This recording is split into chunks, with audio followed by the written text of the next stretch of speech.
All right, people in the class, welcome to the session. Welcome to this amazing batch for CA Final AFM for the attempt of November 24 and onwards, and CMA Final SFM for the attempt of December 24 and onwards. Everyone, very good morning. So let us wait for a few minutes. Let everyone join in, and then we proceed. Kindly confirm if you can see me, hear me. Let me check my audio actually. Just hold on for a second. So as I can see myself, I can hear myself. So everything seems to be all right.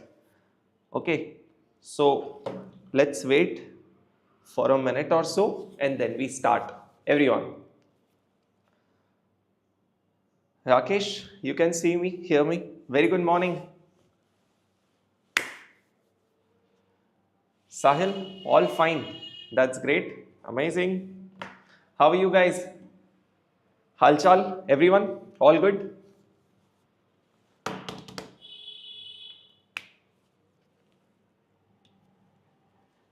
All right. So this being the lecture one for this full English batch, and let me tell you, this batch is going to have an amazing experience for you guys. You will experience, sir, how the core of finance is being learned. How do you understand everything using your common sense so that you don't have to mug up even a single thing? You are going to experience, sir, how does it feel to refer to the best notes in the industry? I will take you through the notes and you will realize how important it is to have such a notes that revision becomes literally quick. And you are going to experience what it means to attend live in a class, the level of interaction we will maintain. You will realize that you won't actually realize that when would your 3 hours quickly pass. All right, so let me tell you, this is, as I say, this is going to be an amazing experience. So what is going to be the approach for this batch? Let me share. Yes.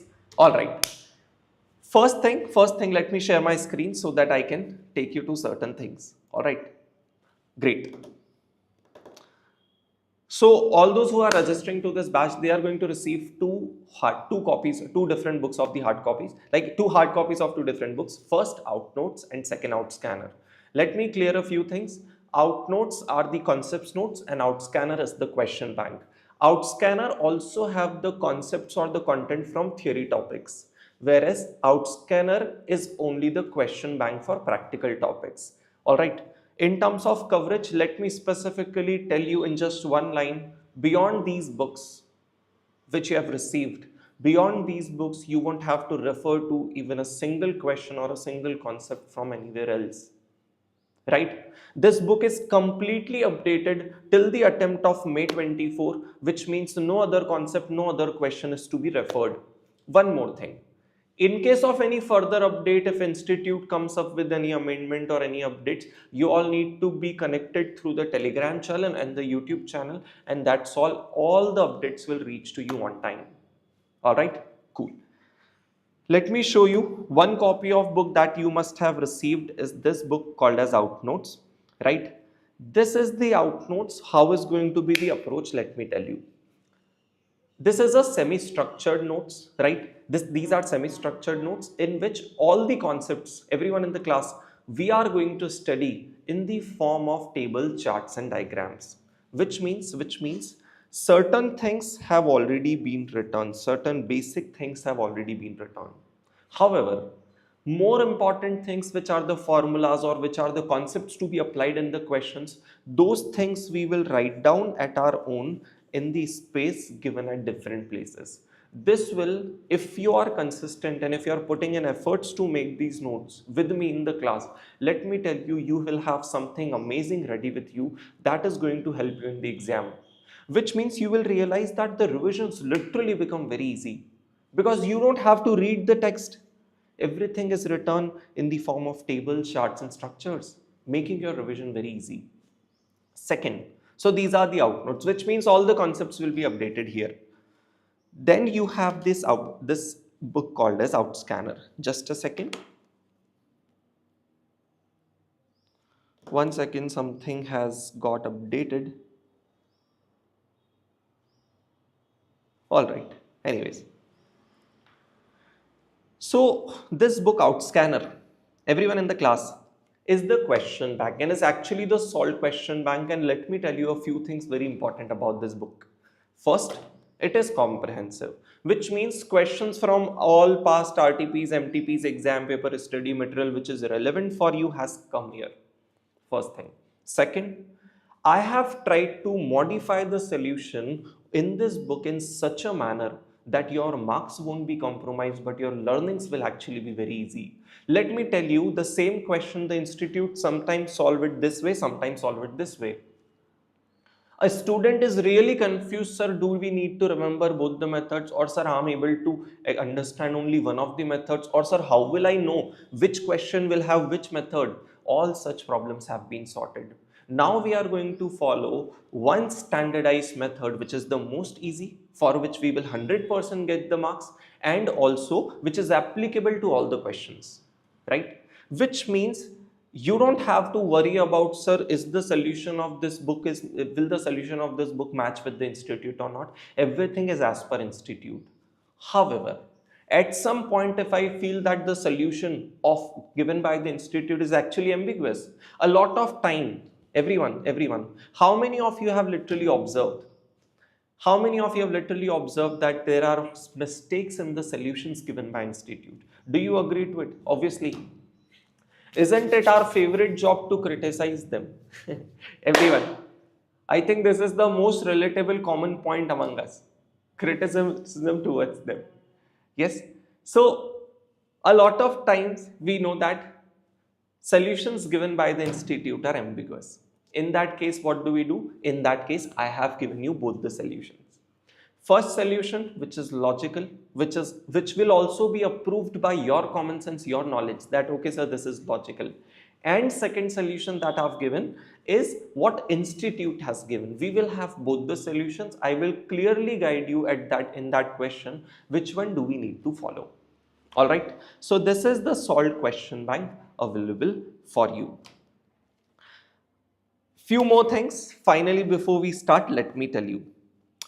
First, since I've explained you about the book, what is going to be the approach? Sir, in the class, we will understand the concepts in real depth, right? We will literally understand the concept in such a manner that we will try to make sure you won't have to mug up even a single thing. So first, understanding the concept in the class and writing them down. Because if you write it, you always remember it. This is the flow. Second, sir, from every chapter, we will do few questions in the notes, as in we will try to write them. I will either make you people write, or I will write it myself and you also write, so that we get a comfort over the presentation as well. After those basic questions are done, for the rest of the questions, we will solve them. We will obviously understand the question in real depth. We will solve the entire question on the calculator itself, so that we can save on the time which gets consumed while writing. If we save that time, we would be able to complete the batch in a shorter time, literally without compromising the quality. Which means, let me clearly tell you, in fact, you know what will be your level of understanding? You're not realizing it. You know what will be your level of clarity or confidence in this subject? It will be beyond that 300-hour regular batch. We will cover up the things, I will share you certain things which will be beyond that 300-hour regular batch, obviously. But how is that possible in 200 hours? Because we will end up saving time in writing the things, and we will focus more on learning the things. All right? All right. Next. So now you're clear with the approach for the concepts and approach for the questions. Last thing. If you look at the sequence here, this is how the index by the institute has been given. All right. For example, institute has given this chapter called as securities valuation, right? Institute has given this chapter called as derivative analysis and interest rate risk management. But we have modified the sequence given by institute, right? For example, If you look at the chapter 5 from the study material, which is securities valuation, you will find there are 4 securities in that: preference share, bonds, money market security, equity valuation, right? An institute has one more chapter, which is chapter number 13 in their book, which is business valuation. Now let me tell you the thought process needed for equity security and the entire chapter of business valuation is very same, which is why we have clubbed these two things to make it equity and business valuation. And thought process for rest of the 3 chapters of security valuation needed thought process is same, which is why we have merged all of them into a single chapter called as fixed income securities. Meaning to say, the way you are going to cover up the things will look different from institute, but that does not mean you are lacking or you are missing out on anything. I have made a chart with complete clarity why your book will look different and how are the chapters covered. For example, derivatives and interest rate risk management. Similar thought process, both of them will be covered in our book in a single chapter called as derivatives and interest rate risk management, right? Which means in our book you will find the index in this manner for which basics of AFM obviously not there in institutes material. We are going to build certain basics, but beyond that, all these practical chapters as you can see are here, and rest of the theory topics are here. All right. Format of exam, if I have to tell you, so that you realize the importance of theory is also important. So obviously it being the first day, everyone, it being the first day, it will consume a few minutes of us, right? But are needed for you. Because after that, we are not going to talk on such things about the exam pattern, book approach, everything. Let everything be very clear to you all, and then we can start full-fledgedly. Who's here? Keshav, good morning. How are you?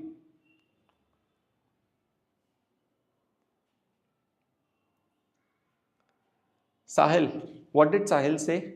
Multiple people create books, questions, so multiple methods. Yes. And we want to avoid that confusion, Sahil. So that a single type of method we can follow to any question which is there in the book and which may come to us in the exam, right? Which we might have to face in the exam. All right. Great. Exam pattern, very basic. I know there will be a lot of people who don't belong to who are not doing it for the first time, right? So this batch actually is suitable for both the category of students. Those who are doing it for the first time, those who are doing it and they have taken the regular batch, but they have missed it or they didn't get it or it didn't boost the confidence, they didn't understand, whatever, right? Simple approach for the paper. You have you have 15 questions of 2 marks each, which means 15 MCQs of 2 marks each, which means you have 30 marks dedicated for your MCQs, which means 70 marks will be rest of them. 70 marks, for 70 marks, there will be total 6 questions, out of which you have to do 5 questions, where each question will be of 14 marks. So out of 6, if you do those 5 questions, right, of 14 marks each, you will get 70 marks from there. What will be the breakup of 14 marks? Although it is not official, but it has been observed from May 24 exam paper that first you will have one question of 6 marks, one practical question of 6 marks, then you will have one practical question of 4 marks, and you will have one theoretical question of 4 marks. It has generally been the observation so far. This is how you have the breakup of entire 100 marks you will have to face in the exam, which means for this 4 marks, this is the format for CA Final AFM. I'm saying for CMA Final SFM, the format is quite different. We will talk about it later. Sir, these 4 marks for every question. In this 70 marks, you will have to do 5 questions. And in all those 5 questions, there is a probability, strong probability of one question being of theory. Which means, do you realize these theory topics you cannot ignore? They are very important. But the question is it really important to cover the entire theory? which is huge. So don't worry at all. Over the time, I will guide you on these aspects as to how to cover theory, which theory is important, and so on. All right. So I think we are now all set to start with the session, right? So those who have not received the hard copies, obviously after you register in 1 or 2 days, the books will get dispatched. Those who have received it, we can start to write it right away. All right. So starting with the very first chapter, which is basics of financial management. Everyone, are we all set? Can we proceed? Just hold on for a second. Yeah. Please tell me, are we all set? Can we proceed to have this discussion? Everyone.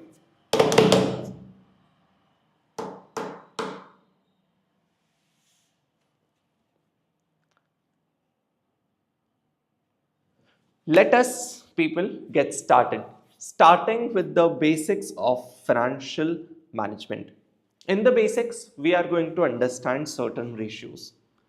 Basic ratios, you have covered it at some point in inter. Okay, all these ratios we are summarizing at this place here so that you don't have any confusion. All of us are to the same base before we take it ahead. All right, starting with EPS, earnings per share. You'll obviously know it. Sir, it is the total earnings divided by total number of shares. This is the formula. What is the understanding? This is the formula. I'm not asking for the formula, I'm asking for the understanding. Earnings per share. That on a per share level, on a per equity share level, common equity share level, what is the earnings made? Formula obviously becomes earnings that belong to equity shareholder. Means let me give you the extract of P&L, right? This is the extract of profit and loss account. Suppose you have profit after tax, right? So we will call profit after tax as PAT, right? So you have PAT or you have EAT, earnings after tax, right? Which means this comes after deduction of interest and everything. From this PAT, if you deduct the dividend of preference shares, so obviously in the PAT we have a claim of both the shareholders, preference dividend and preference shares and equity shares, right?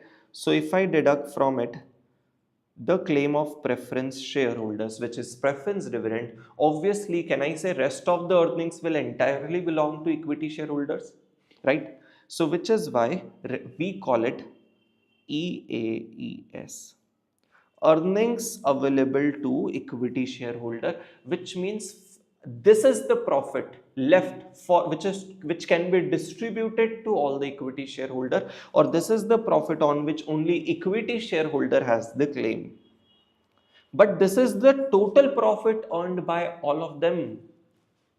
So how much will be the profit earned by one share or every share? The formula of EPS will be earnings available to equity shareholders divided by number of shares.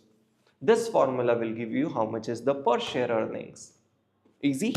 Next. So obviously, we are not going to spend so much time to understand these basics. है ना? However, at any point, if you are stuck, you have all your rights to ask even the silliest or the smallest of the doubt. Because actually, no doubt is silly, right? You have all your rights to ask whatever you want to ask. Am I clear? Please, this is needed. At any cost, you don't have to compromise with the learning, with the understanding. No hesitation, freely ask whatever you want to ask. Done. Chaliye. So EPS is clear. Next is PE ratio, price to earning ratio. I think the name itself has the meaning. What is the ratio of earnings that a company make and the price which is there in the stock market for the share of that company? For example, a company distributes the EPS of rupees 2. A company not distribute, makes an EPS of rupees 2, has an EPS of rupees 2. However, price of the company in the stock market is 30. So 30 is market price per share MPS. 2 rupees is earnings per share EPS. And P ratio in that case becomes 15 times. Sir, why do you use the word times? Times means Price is actually 15 times the amount of earning. If earning is 2, price is 15 times of rupees 2, which is rupees 30. Alright. So what becomes the official formula of it? The formula becomes MPS divided by, just hold on for a second, don't write, hold on. P ratio is equals to price, which is MPS, divided by earnings, which is EPS. Sir, what is the use of this ratio? That we will learn. At this point, we are focusing on learning the meanings. How will they be used will automatically be covered when we come to those questions. Alright, chaliye. Next one. Regarding dividend, what are the possible ways in which we may be given we may be given the details in the question with respect to dividends? Let me clear. This is earnings per share, which means on a per share basis how much has been earned. Similar to that is dividend per share, which means on a per share basis how much dividend has been distributed. Common sense remains the simple. Here I was considering the total earnings in the numerator divided by number of share in the denominator. Similarly, this time it will be total dividend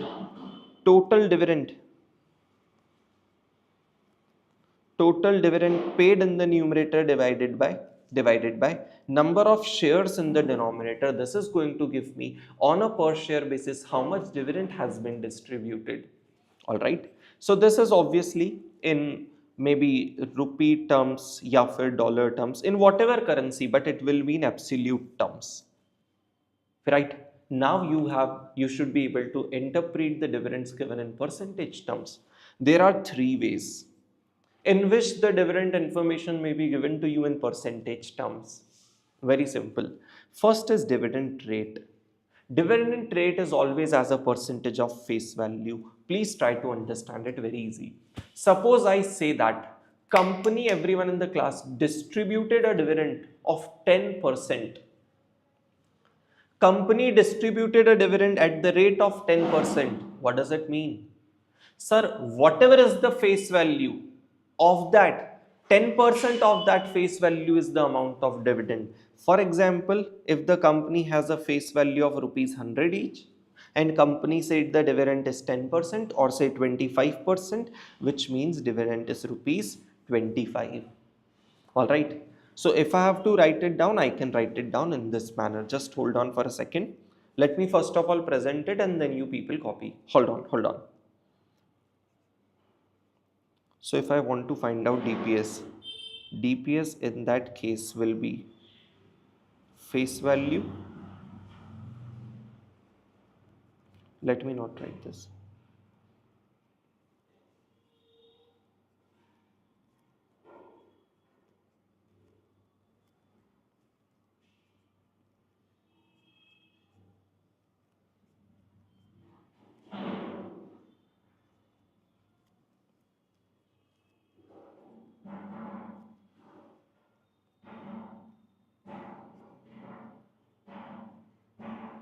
Correct.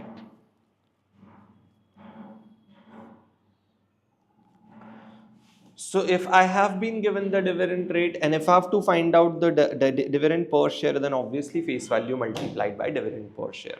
Similarly, so we will actually try to write down all the basics in this chapter here so that we don't have any confusion with respect to basics. And if we have, we can come back to these pages or this basic chapter and revise all the things and clear our doubts, right? Next one, everyone, is dividend yield. Let me tell you, whenever you hear this word yield, what does the English word yield in general means? Yield means return. And a return which is always calculated on market price, right? In fact, I want you all to write it down. Listen to me carefully first. Sir, yield means a return based on market price. We will, in the entire curriculum, we will refer this word 3 to 4 times. And at all those places, Yield would always mean a return which is calculated on market price. So obviously when you find out the dividend percentage, dividend as a percentage of market price, we call it dividend yield. So I think understanding will automatically create the formula. Can I say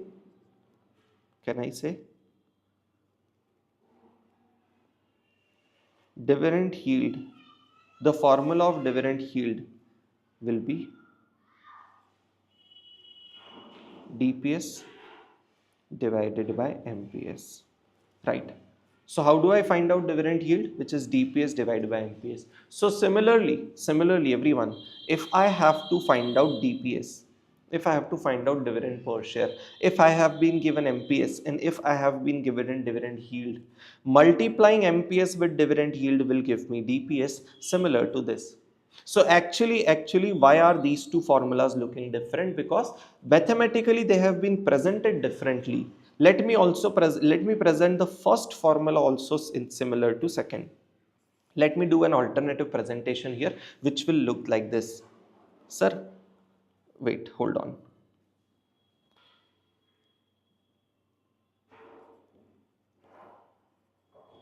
Dividend rate means dividend is as a percentage of face value. See this.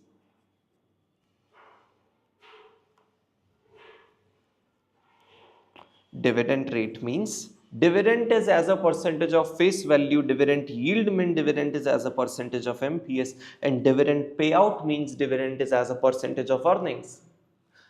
Means that one second.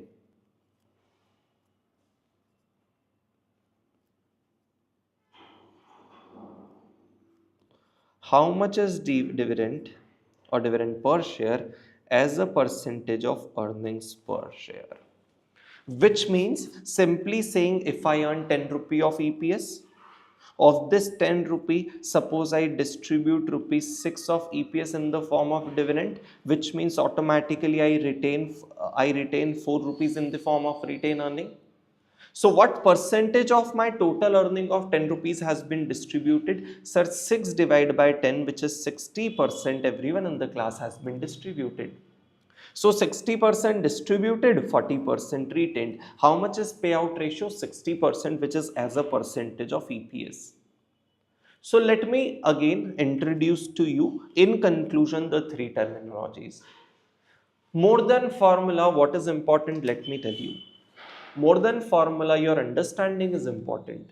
Everyone, formula you will automatically create. Let us understand what percentage of earnings I distribute is dividend payout ratio.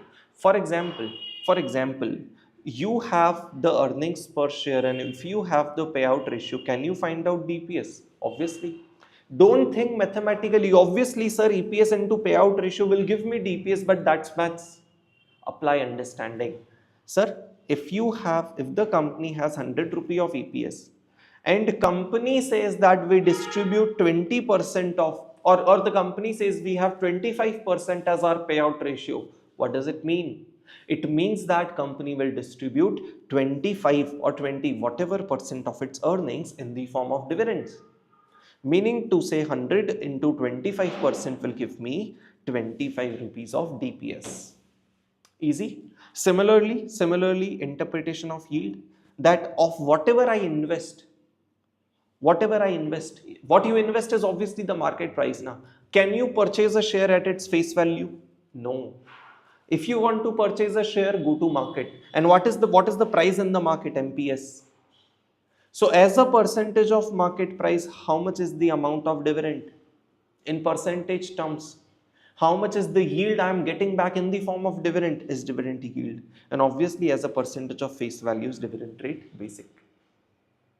I also want to explain one more thing related to payout ratio. Everyone, just hold on for a second. Let me have water.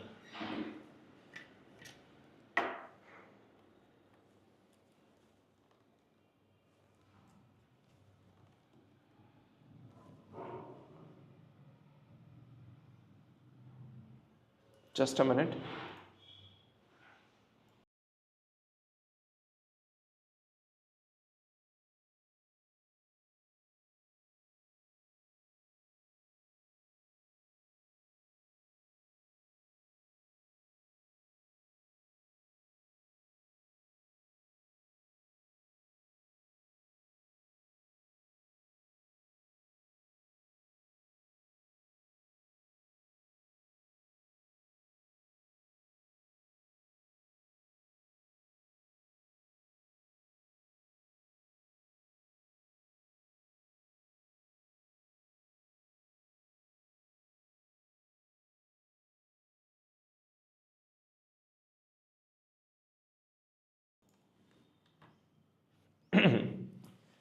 चलिए everyone. All right. So we were trying to understand payout ratio and retention ratio, which is quite basic. In fact, you have already learned it. Let me tell you what are these things. Sir, first thing, if you earn 100 rupee, suppose out of 100 you distribute rupees 25 in the form of dividend, which means think how much is retained. Rupees 75 is retained with the company. In percentage terms, can you tell me what percentage has been distributed? 25 rupee out of 100 as a percentage of earnings, you will have to tell me 25 out of 100 is distributed, means 25 is payout ratio, which means 75 out of my 100 rupee of earning is retained. Rupees 75 out of that 100 rupees which was being earned is retained, which means my retention ratio is 75%. Retention ratio simply means on a per share basis or whatever, on a totality basis, whatever, ignore these words, what percentage of earnings have been retained by the company, which means not distributed by the company's retention ratio simply. Yes, all right, let us write it down. So सबसे पहले लिखिए retain earnings. So sorry, I just used a very few Hindi words, kindly pardon, right? I wanted to say, let us start to write down retain earnings is equals to EPS minus DPS. From the earnings per share, if I deduct the dividends, distributed dividends per share, I get the retained earnings per share. Right? And retention ratio will be retained earnings per share divided by earnings per share. Retention ratio will be, one second, we don't need to use any red pen over here.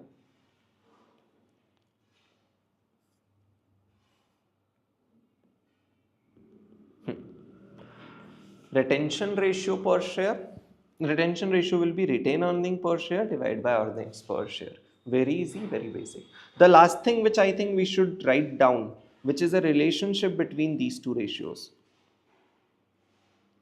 So obviously na yaar, one part of the earning has been distributed, another part of the earning has been retained, which means one is payout ratio, another is retention ratio, which means both of them are interlinked. What is the relationship between them? Let us write it down over here.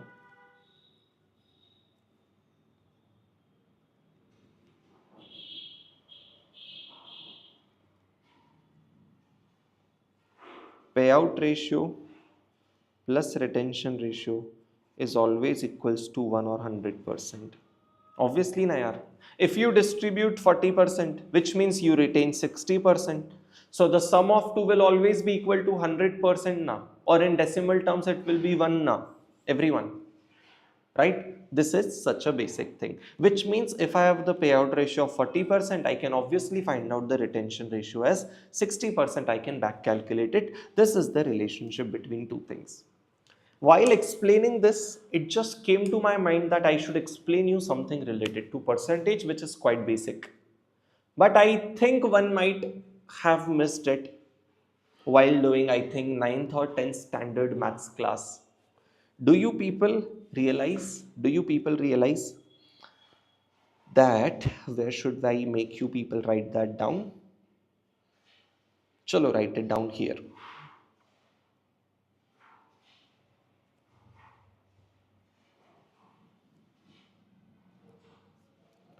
There are different ways you can, write down a number in percentage. For example,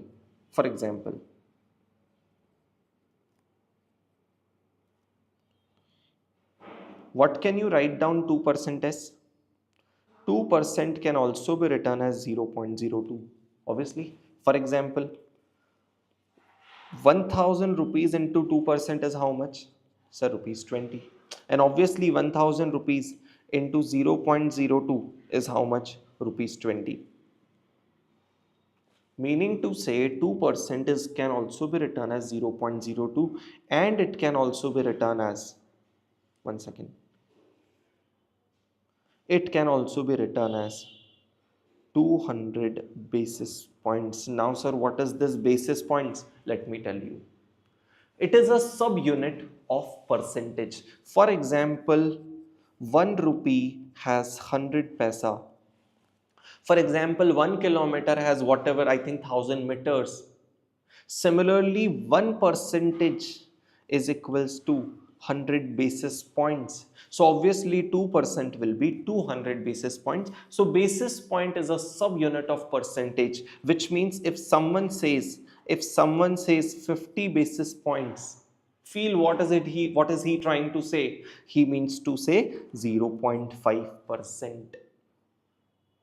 Right? So I think we should write it down in the bracket over here, the meaning of it, that 1 percentage is equals to 100 basis points.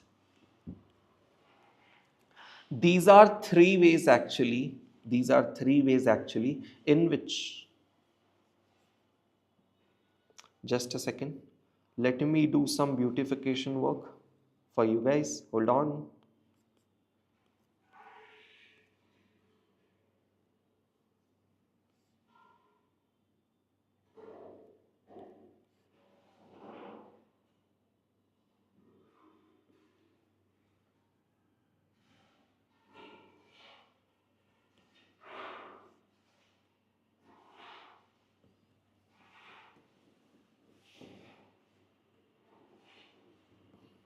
Surely. Done. Why did I explain this? If in case, because while solving many times we or institute might use the word percentage, sometime they might, for example, they want to say 40%, sometime they will say 40%, sometimes they will say 0.4. So obviously we will automatically get a sense of it through these concepts, basics. All right, so percentage understanding is done. Now talking to you people in the class about market cap. Market cap. So I think I would want to take you to the website of let's try NSE. Just hold on for a second. Let me share my screen. 1 second. Hold on, people.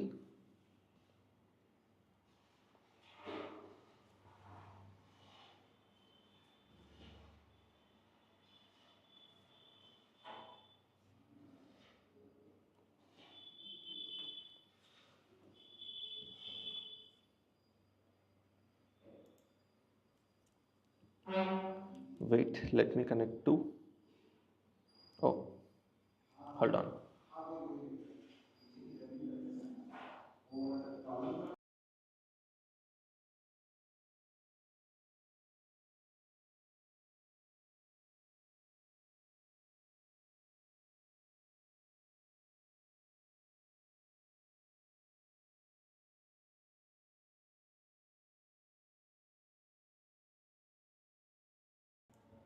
All right.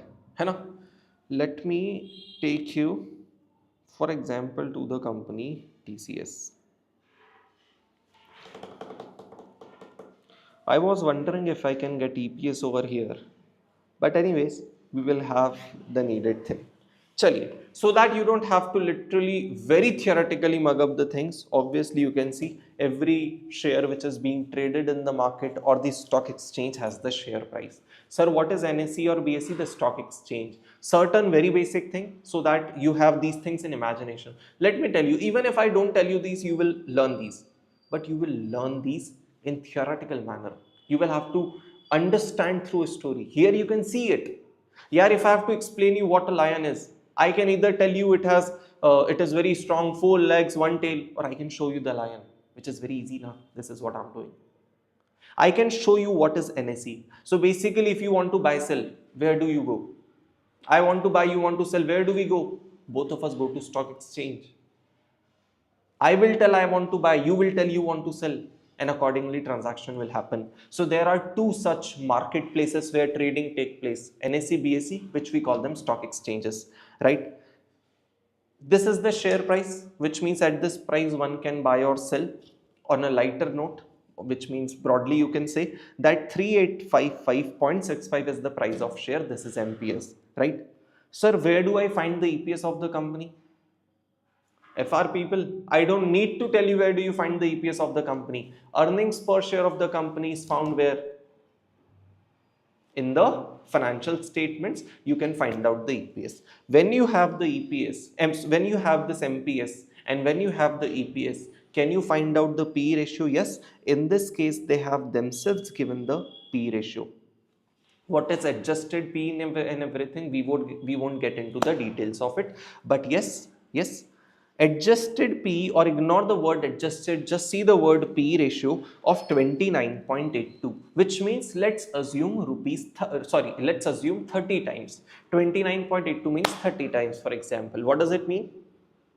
Means that for every 1 rupee of earnings which TCS gives which TCS earns, for every 1 rupee that TCS earns, people are ready to pay 30 rupees in its price. Okay, which means people are ready to pay 30 rupees if they want to earn rupee 1 from TCS. This is the value of TCS. Okay, sir, which means different companies will have different P ratio. Obviously, let me show you about NFI. But sir, surprisingly, why are you taking only IT companies? Because naturally somewhere that is in my blood. When I was working in equity research, so I realized that I did not introduce myself, right? I will do it later. I'll do it later. Okay. So I thought if you would be interested to know about my background. Okay. Are you people interested? Everyone? So okay, let me proceed for now.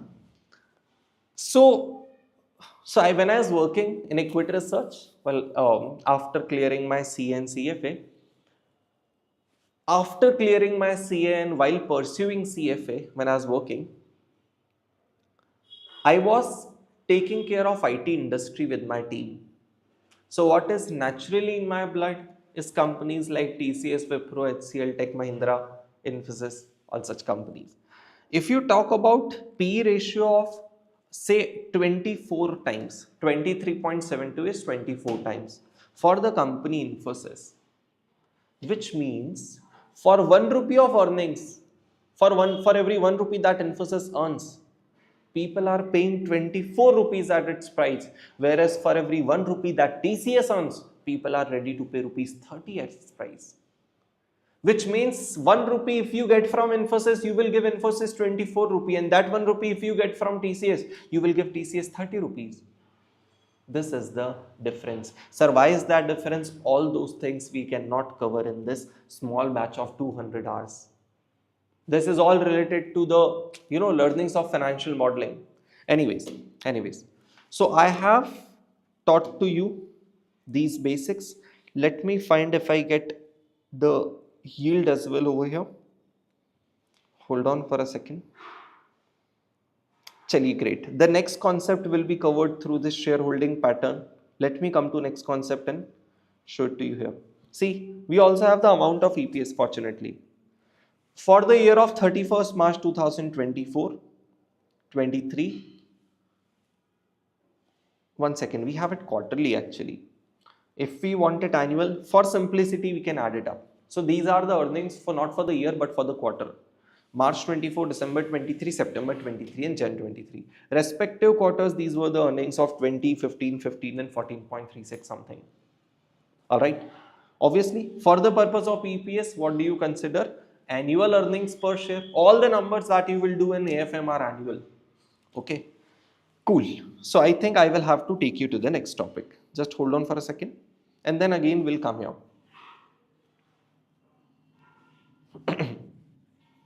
So that automatically you understand, sir, what is total market cap, what is free float market cap. This is what the next topic is about. Market capitalization, everyone. Please be here on this topic. We are starting the discussion. Sir, market capitalization. See, for every one share, what was the market price of TCS as we saw? Or say Infosys. For every one share, what was the market price of Infosys? 1496, right? And how many shares Infosys has in its balance sheet, or how many shares are there with the Infosys which it has issued, which may be trading in the stock market as well, right? So one share of value of one share is the market price per share, right? But what about the value of all the shares of the company? See, what is the value of company? What is the total value of company? The total value of company is represented by all its shares, right? Which means what is the total value of all the shares of the company? Which means value per share of 1496 multiplied by total number of share that company has. Simply saying, for example, just hold on. Let me check the number of share or I will create my own example. Simply. Chalo, see this. For example, let us first try to cover through it. Sir, suppose this company called as Just Dial, has 1000 equity shares, right? Where price per share is rupees 15, which means every one such share is traded in the market as rupees 15. So if price per share is 15 and company has 1000 shares, what is the value of all the shares collectively of the company? What is the collective value of all the shares of company? 15 into 1000 is 15,000. So total market cap is equals to, simple, total market cap is equals to market price per share into number of share, which means 15 rupees into 1000 is equals to rupees 15,000. Very easy, very basic. This is total market cap or full market cap. Now, what do you mean by, sir, free float market cap? Let me enter into the details. If you look at the breakup of this 1000 shares, let us find out who were holding these 1000 shares. When I looked at the shareholding of the company, I realized that 70%, which means 700 shares out of this 1000, 70% of the shares were held by the promoters of the company. Basically, those people who are the founding members of the company, who founded the company, right? Similarly, 300 shares out of 1000, which means 30% of the total shares were being held by people like you and me, which is public in general. For example, if you talk about Tata, if you talk about TCS, TCS is the company promoted by Tata Group. So certain number of shares of TCS are held by Tata Group and certain number of shares are held by people like you and me, public in general. Right? Okay. Sir, total market cap means value of all the shares of the company. Right? You know what is free float market cap? Free float market cap does not mean the value of all the shares of the company, but the value of only those shares. Listen to my words carefully, you won't have to ever mark it up. Sir, free float market cap is the value of only those shares which are freely floating in the market, which are freely trading in the market. Which means, sir, let me tell you, shares which are held by promoters, for example, Reliance shares which are held by Ambani's, those shares cannot be bought and sold in the stock market.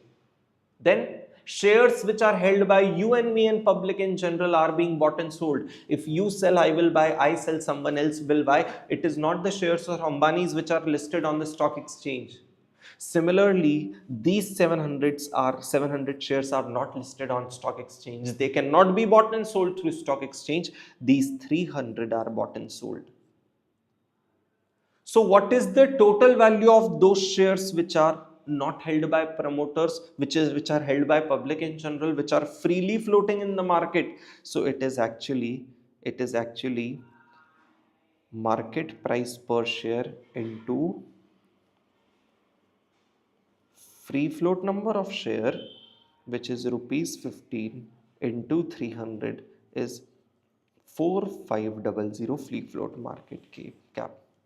Something very easy, very basic. All right, next. Sir, if I have the total market cap of 15,000, I know this is my total market cap of 15,000. Can I say of this total market cap, 30% is promoters and 70% is promoter and 30% is general public, which means, do I have an alternative way to find out the free float market cap? Yes. Whatever is your total market cap into free float holding. Let me tell you, these are not the formulas that you have to write down in the exam. These are not at all your formulas. These are common sense. You don't have to write these down in the exam. But if I don't write these words, it will be a numerical sum to you. I don't want you all to look at it as a numerical example or sum. It is simple understanding. So don't write these things down in the exam. It simply wants to say that, sir, if my total market cap is 15,000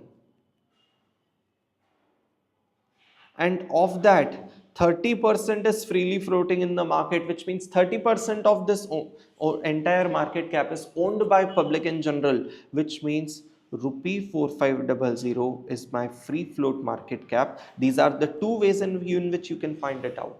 If percentage terms data is given, apply this. 1 second.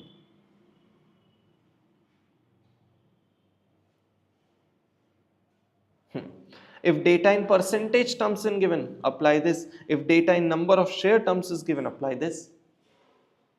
Yes, everyone. So this is what about market cap. Now I would want to show it to you here. See this.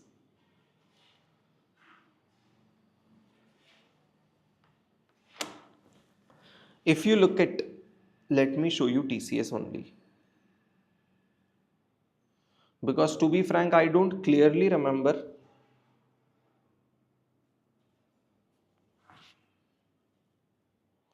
with respect to Infosys other than Narayan Murthy family who are the promoters.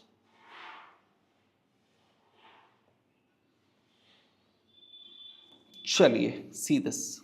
See this.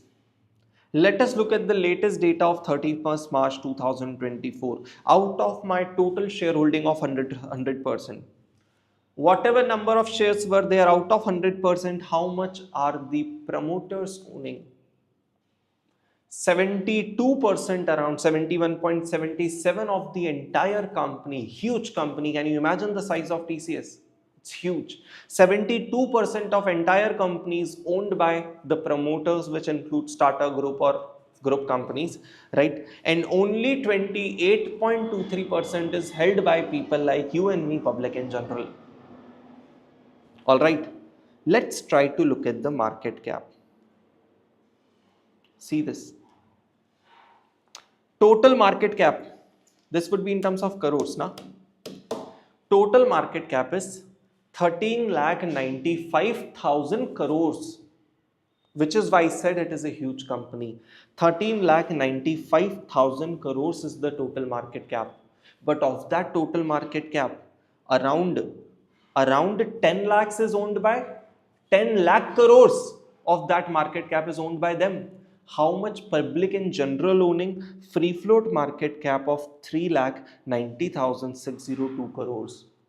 This much rupee crores is the free float market cap, and only this is being of 390. Only this 390 is being traded, not the entire 1395. Are you understanding? This is what free float and everything is. 1 second now. This I am doing not for you, but for my curiosity. Arey yaar, I need to go to RIL. Hold on.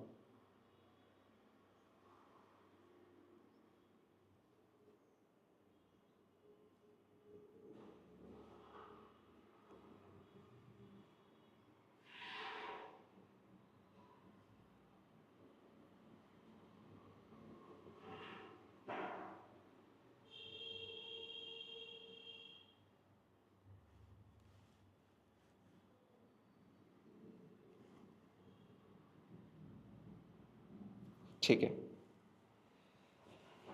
Just want to show you a small example. I know it is off the track. I know it is off the track. But just one thing I want to make you people understand. See this. This is Reliance, and simultaneously, let me open TCS. This a small example will, literally. Also, we have a very good comment from Muskan. Those who are watching the lecture, trust him blindly because the exemption is guaranteed. Muskan, very happy to see such comments from you all. Great, amazing. So, those who are watching this, please be here. I just want to tell you a small example. Sir, what is the total value of the company TCS? As you can see here, TCS, what is the total value of the company? 13 lakh 90, 13 crore, 13 lakh 95,000 crore, right? Similarly, what is the total value of Reliance? 19 lakhs 72,000 crores. Do you know what should be the most surprising thing? TCS is doing just one business of IT. TCS is doing just one business of IT, and can you imagine what is Reliance doing? Multiple businesses, right from retail, which means if you see the store of Reliance, Reliance Digital, Reliance Footprints, Reliance Trends, to telecom geo related business. I know it is being demerged, but to petroleum business plus online stuff, Reliance is into multiple businesses. Despite that, are you people not shocked that size of TCS is 1395, which means 14 lakhs crores, and relative to it, size of Reliance is just 19 lakh 72,000 crores, where the TCS has just one business and Reliance has entire business. Those who are watching, it is a task to you. Whenever you watch it, because obviously there would be a lot of recorded people as well, right? Whenever you watch this, try to think, try to do a research and get back to me with an answer. I'm not going to answer this question right now, but I hope you realize what I'm trying to say. Anyways, so moving back to the book, people in the class, we were actually trying to understand the concept of market cap, where I have literally shown you, no need to explain it now, what is total market cap and free float market cap. Now moving to certain ratios which are based on financial statements. As of now, we have discussed the things which were based on market as well. For example, price is based on MPS, has nothing to do with financial statement. It is there on the stock exchange. Similarly, over here, certain things were financial statement based, but prices were market based. Market capitalization is obviously market data based. Now I'm going to tell you the things which are based on financial statements, starting with book value per share. Starting with book value per share, very easy thing. Very easy thing. As per balance sheet. Acha, just hold on for a minute. Let me have water.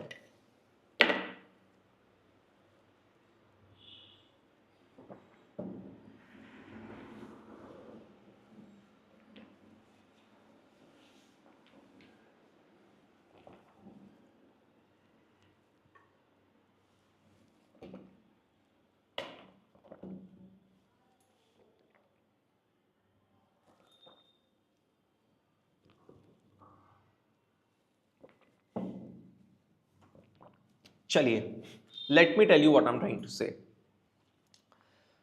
As per balance sheet, if you want to find out the total claim of equity, as per balance sheet, the total claim of equity shareholders, how will you find out? Sir, first of all, as per balance sheet, the total claim of equity shareholders is called as equity shareholders fund. Equity shareholders fund. You can find it in two ways. First, you can go through the equity side. For example, you will say equity share capital, equity share capital plus reserves and surplus, which automatically includes retained earning minus minus. Suppose in the balance sheet there are certain fictitious assets or the debit balance of P&L, for example, unamortized or unwritten off preliminary expenses. Those, they are fictitious assets, right? So such things are obviously needed to be deducted.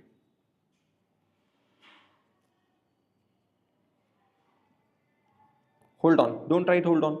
I'm going to change the color.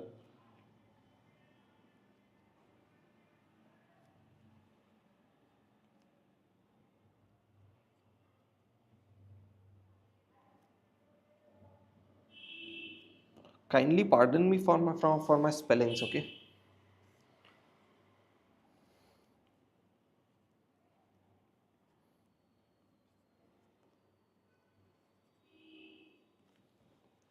Chal. So this is one way to find out the total equity shareholder fund as per balance sheet.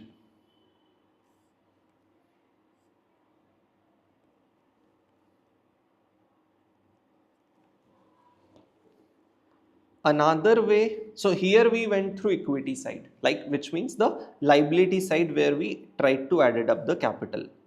Another way we are going to follow is to go through asset sides. है ना? Just one second.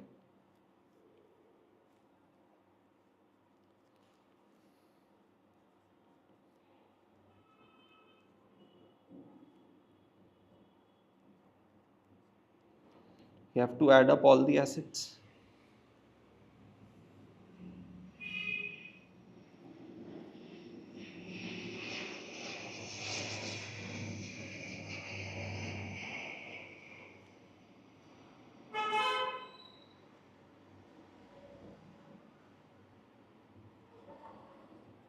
So you have to add up all the assets excluding fictitious or let me write it down this way. All the assets excluding fictitious minus all the liabilities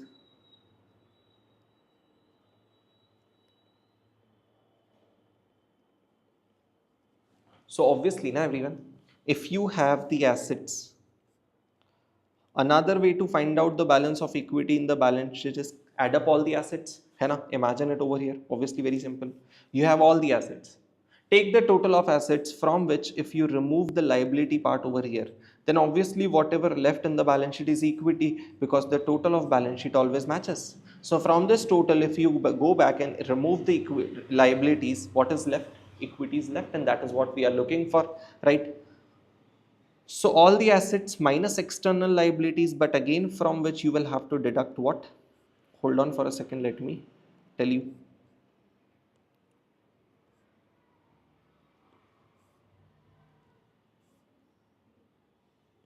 You will have to deduct again the fictitious assets, because when you consider all the asset, if you consider the total of assets, in that obviously fictitious asset and debit balance of P&L, which is there over here. Suppose you have plant machinery, property, plant equipment in whichever format examiner gives you balance sheet, right? Do you agree? He can also give you preliminary expense or debit balance of P&L over here. Obviously, those things cannot be considered because they are ultimately to be deducted from the balance of equity, which is why I say you take all the assets, from that remove these two assets and obviously remove the liabilities to find out equity, which means this ratio is as per books, that is balance sheet.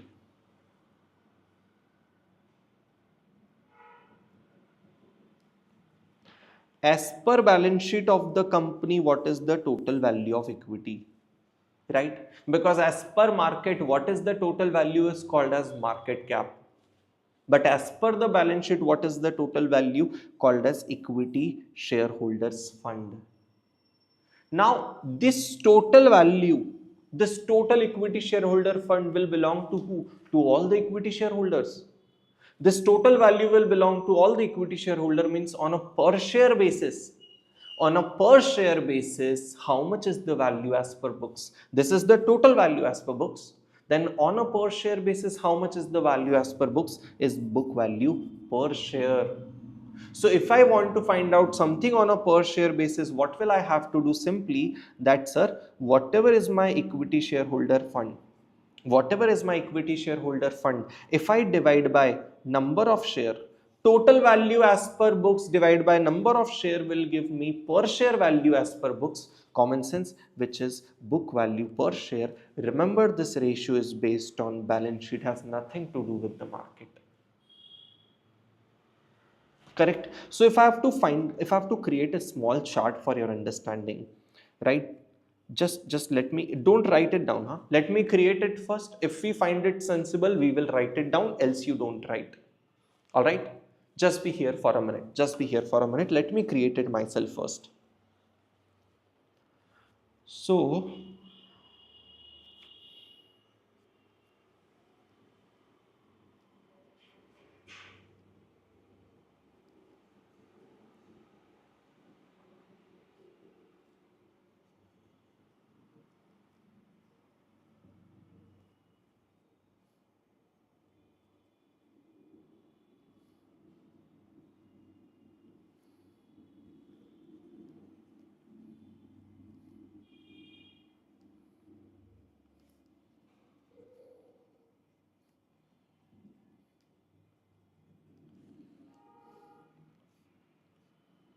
chali.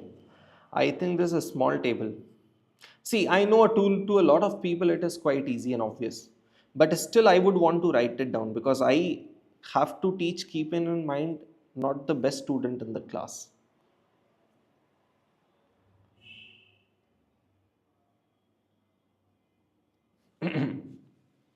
Now understood why book value, CMP and face value are different. See this. As per market, the total value, everyone, is called as market cap, that we have learned. And as per market, the per share value is obviously called as MPS, that we have learned. As per books, the total value of equity is called as equity shareholder fund. है ना? And as per books, that per share value is called as book value per share. So these four terminologies should be very clear to you. One is as per market, another is as per books. One is on totality basis, one is on per share basis. Simple concept. Very easy, very obvious. Cool. Now, when I say as per books, obviously you will have to go to balance sheet. When I say as per market, obviously you will have to go to stock exchange and find out the prices, find out, like, know the prices. Cool. This is also fine. Now I want to teach you. Acha, let me tell you one more thing. You know what? You must be wondering, sir, how would I know what is BVPS, MPS, ESHF after I? At the time of revision, how would you know? Let me tell you all these. What do we call it? Denotations. All these denotations have already been mentioned. For example, EPS mentioned, right? P ratio maintained, MPS, DPS, these rates have been mentioned, MCAP has been mentioned, number of share, I will mention it right away, it is not mentioned, ROE is mentioned, BVPS is mentioned, equity shareholders fund is mentioned. So if you observe these bold blue things, not just this chapter, in the entire in the entire book, whatever subject, whatever topics are there, you will find these denotations which may actually be used even in the exam. These are official denotations which even the institute uses. All right. So one thing that let me write down for you guys is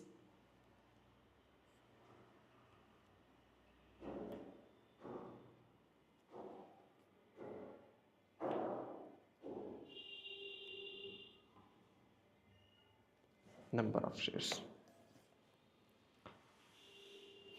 ठीक है? Cool. Fine. These are certain basic things that you will have to read at your own. If it would be very important, which I need to explain, I will cover it in the class.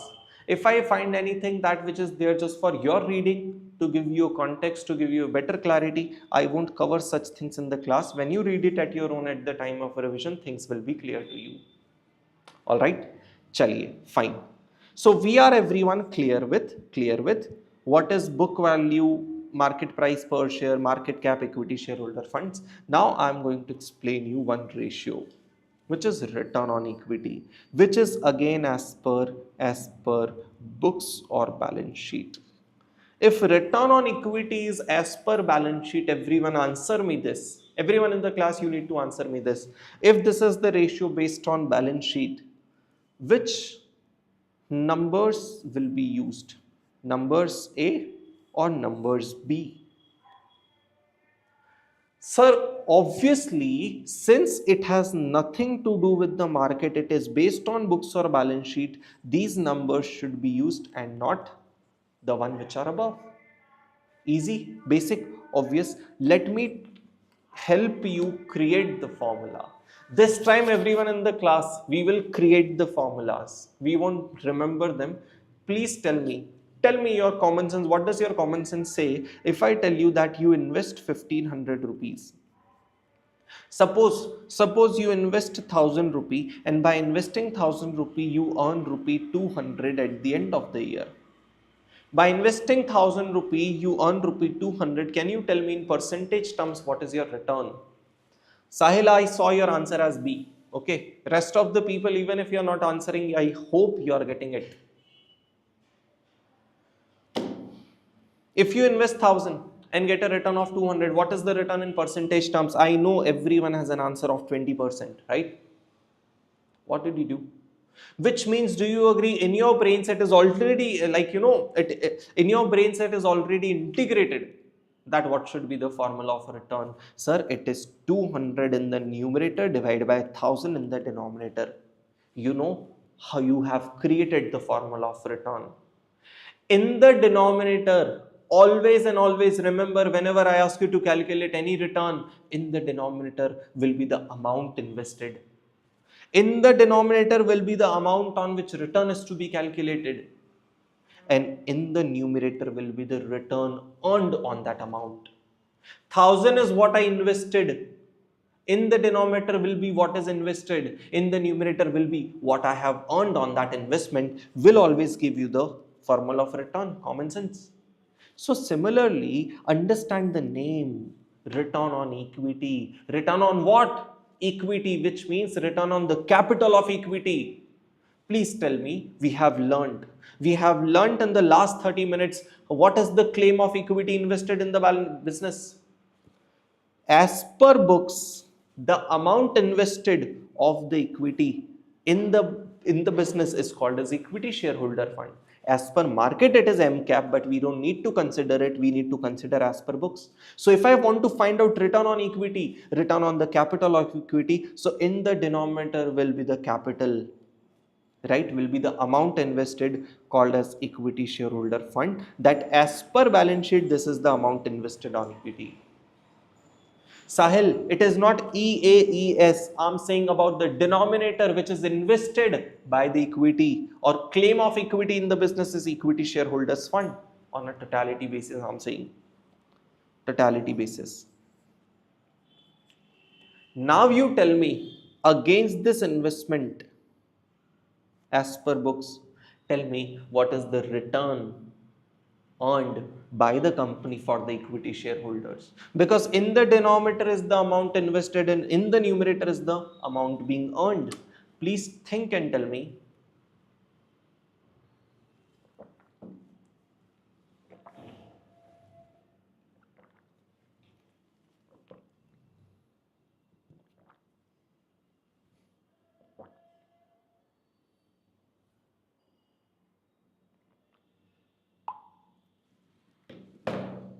Think and tell me. If denominator is equity shareholders fund, numerator will be return earned on such fund, and you know the profit that belongs to only equity shareholder is called as EAES, earnings available to equity shareholder, and hence we say return earned on this capital is equity shareholders fund. Earnings available to equity shareholders.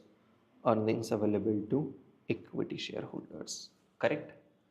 Both the numbers are as per books, and this is the return earned by the equity shareholders, hence return on equity. Correct? You know what? The same calculation can also be done on a per unit basis. Sir, what are you saying? Let me try to explain. Just hold on.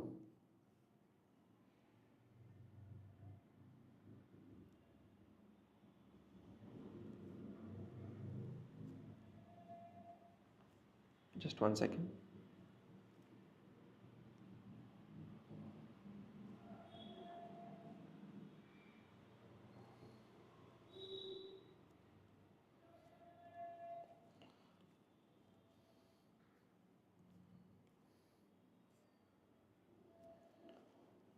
See, first mathematically, then logical. Okay, Sahil. I did not realize that was the answer to that question. Now I got it. EAES. Sir, first think mathematically. If I divide by number of share, both the numerators and denominators I can divide by number of share.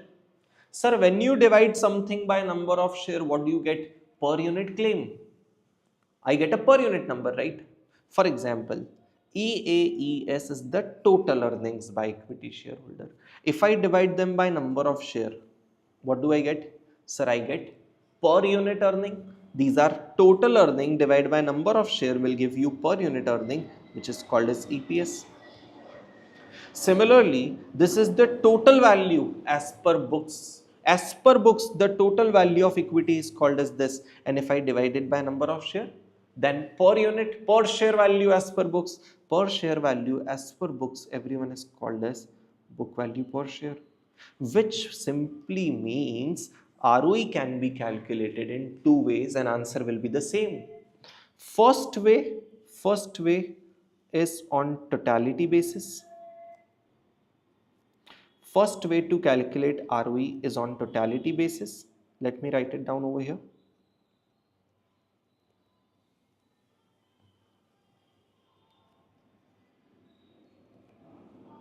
And another way is per unit basis. Simply saying total, see our common sense now. Even here it is common sense. In the denominator, you take the amount invested, and in the numerator, you take the return earned on such investment. Denominator is investment per unit, which is book value per share. So numerator is also return per unit, which is earnings made, like return earned per unit, which is EPS. So EPS divided by book value per share and EAS divided by equity shareholder fund, both of them are going to give you the same answer, and obviously you are all clear with the logic. Correct? Please tell me, everyone in the class, all my live students and all my recorded students, could I clearly convey to you? At any point, if you feel that the speed is quite low, so let me tell you, this is just a start. This is just lecture one of it. As we proceed, you will realize that, sir, kindly slow down. The brains have literally stopped working. This also might be the case. All right. Chaliye. So we are, everyone, set with this return on equity. Cool. Fine. Next one, let me plan for you what should we study. Hold on for a second.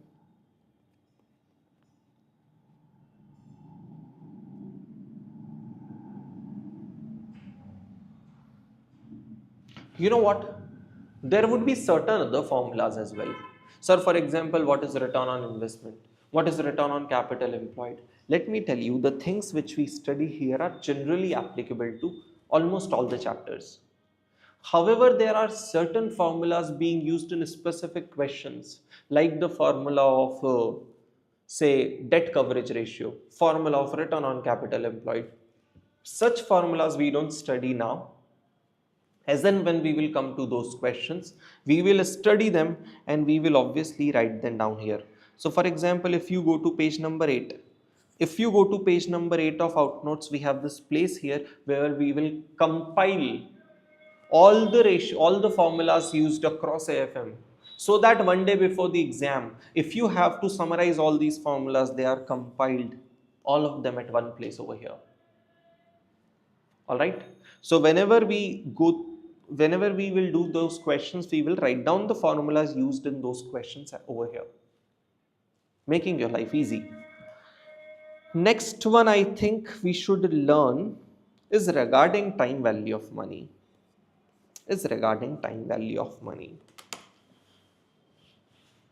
I don't know what have you learned in the basics, everyone. What has been taught to you in the foundation? To be frank, lecture 1 is an extra lecture. It should not be there ideally. All these things which I'm teaching you, you should be done with it already at your inter level or foundation level. Hai na? Anyways, but we need to make sure that from second lecture and onwards, when we really shoot up, All of us should be on the same page. When I teach to you the most technical things of AFM, one should never ask how to do this PV or how to calculate ROE or why have you taken book value in the ROE and not market cap. So that we don't face those questions at that point, we are studying such things in the basics over here. Alright, Chali, let us proceed to understand the basics of time value of money. Let me share with you people certain formulas. Let me give you the situation first of all. Everyone, hope you are sitting with a calculator in your hand. है ना? All these calculations happen on the calculator itself. Sir, I think I will have to also teach you how to do things on calculator. Because I realize that not all the students know the certain shortcuts of calculator. है ना? Not all of them I will teach you today. But as we proceed to solve the questions, I will automatically teach you such things. Alright. Starting with time value of money, in which the first thing we will try to find out is the present value, future value or the present value of single sum. Which means, let me tell you what, everyone. Suppose you have 200 rupee of a cash flow today. When I say today, it obviously means that it is already a present value, which means if you have 200 rupee today, rate used for compounding or discounting,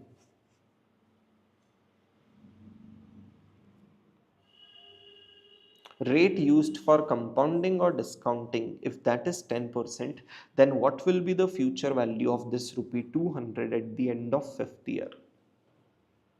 Is the simple question. I am giving you 2 minutes to first work at your own.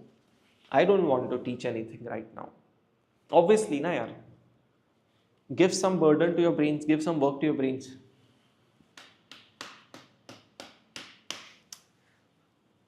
Answer. Even if you don't give me an answer, you should have the answer in your notebook, is what I want to tell you.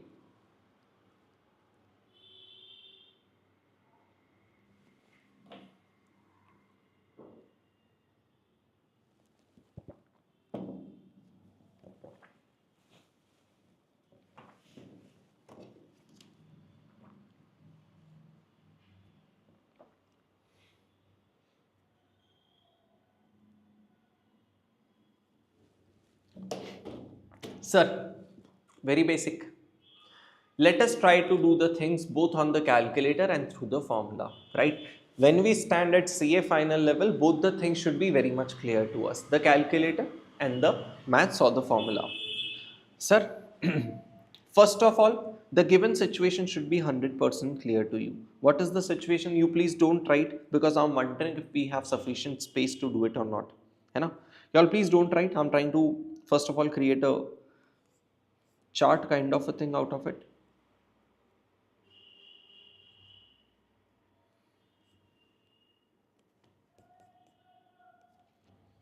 For example,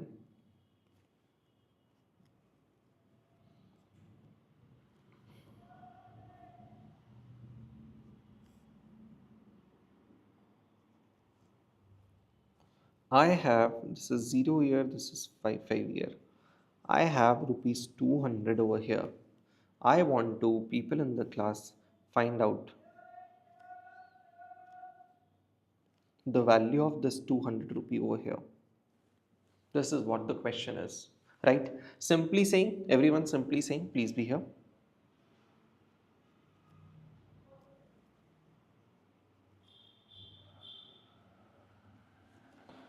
And what is the rate?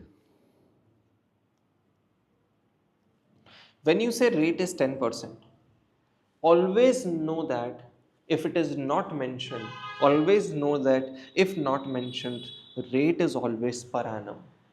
Right? I will also make you people understand something related to rates as we proceed. How to interpret the given rates, I will explain you later. For now, you can write down it is per annum. For now, you can write down it is per annum.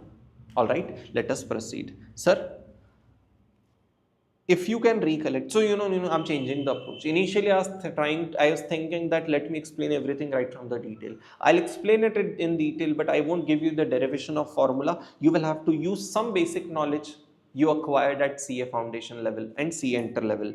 And now obviously, sir, do you know if I have to find out the future value, it should be present value into present value factor. Present value factor at what percent? At the rate of 10%. For how many years? 5 years. Sir, how do I find out that? So for example, if my present value is rupees 200, let me tell you how do you find out the present value factor.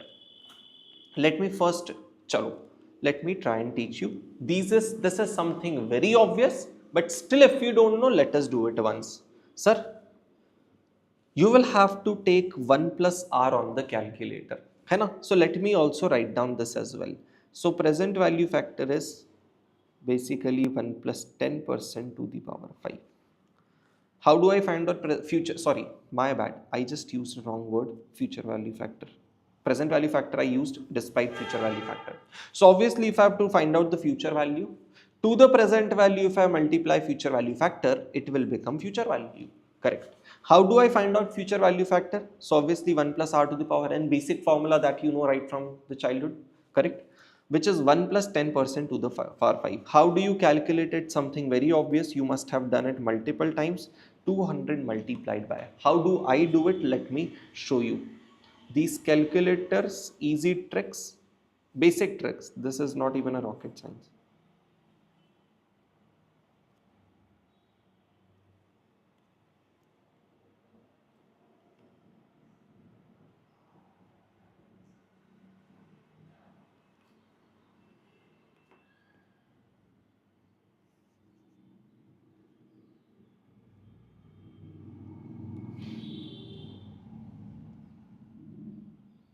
Chalo. What you have to do is that 1 plus 10%. So when you do 1 plus 10%, it is simply 1.1. When you do 1 plus 5%, it is 1.05. This is basic. When you do 1 plus 20%, it is 1.2. So you take 1.1 on the calculator. And when you do into equals to, it is basically 1.1 to the power 2. If you press again equal to, it become to the power 3. If you press again equal to, it become to the power 4. So when you do 1.1 into equals to, you have already squared it. Equal to again cube, equal to again to the power 4, and equal to again to the power 5, which means 1.611. 1 plus 10% to the power 5, which is my future value factor at the rate of 10% for 5 years, become 1.611. Let me confirm. 1.611. Sir, how many decimals do we have to take? As we proceed, I will also teach you with time which thing you will have to take for how many number of digits after decimal points. For example, don't write it down, I will give you a summary, but for now you can understand, you can know that present value factor, future value factor, all these things you will take till 3 digits after decimal points.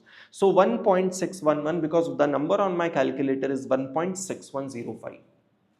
All right, chalo. All right, let's proceed. 1.611.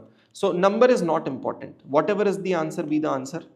So it is like 200 into 1.611 is 322.2. Answer is not important. More important is the understanding, basically how to calculate. How did I do it on the calculator? Let me write it down very quickly. It was like 1.1. Hold on. 1.1 into equal to equal to equal to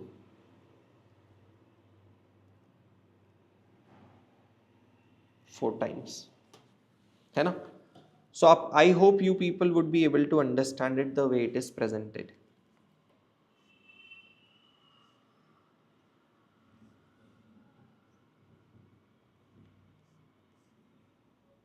चलो. Just a second.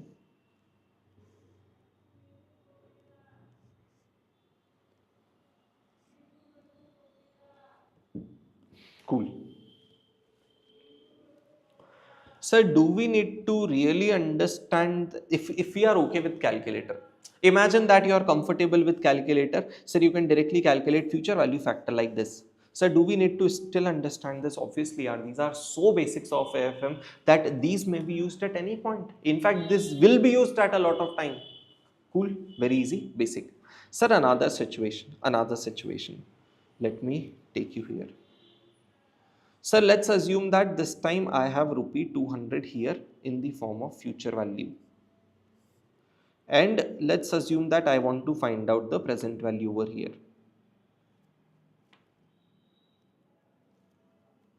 Cool. The situation changes. That if I have a future value of rupees 200 rupees, you have to find out what will be the today's value of 200 rupee at the end of 5th year. If you have this rupee, what will be the, everyone in the class, hold on, present value.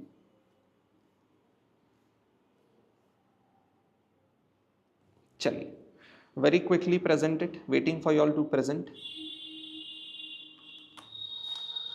Super quick, super quick, super quick. What will be today's value of 200 rupee at the end of 5th year? So needless to mention, you should be comfortable with this, with this, with this, and obviously with the calculator. So in this case, I will write present value. This time I have to find is basically whatever is my future value into present value factor. Present value factor calculated at the rate of 10% for 5 years. How much is it turning out to be? 124, as people are saying in the chat. Alright, let's figure it out. Sir, future value is rupees 200. How do you find out present value factor? So obviously, let me directly create a box for you, sir, and show it to you.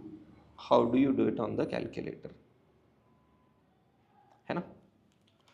How we do it obviously is take 1.1 on your calculator, 1.1 your calculator, do divide and then do equals to kitne times? 5 times.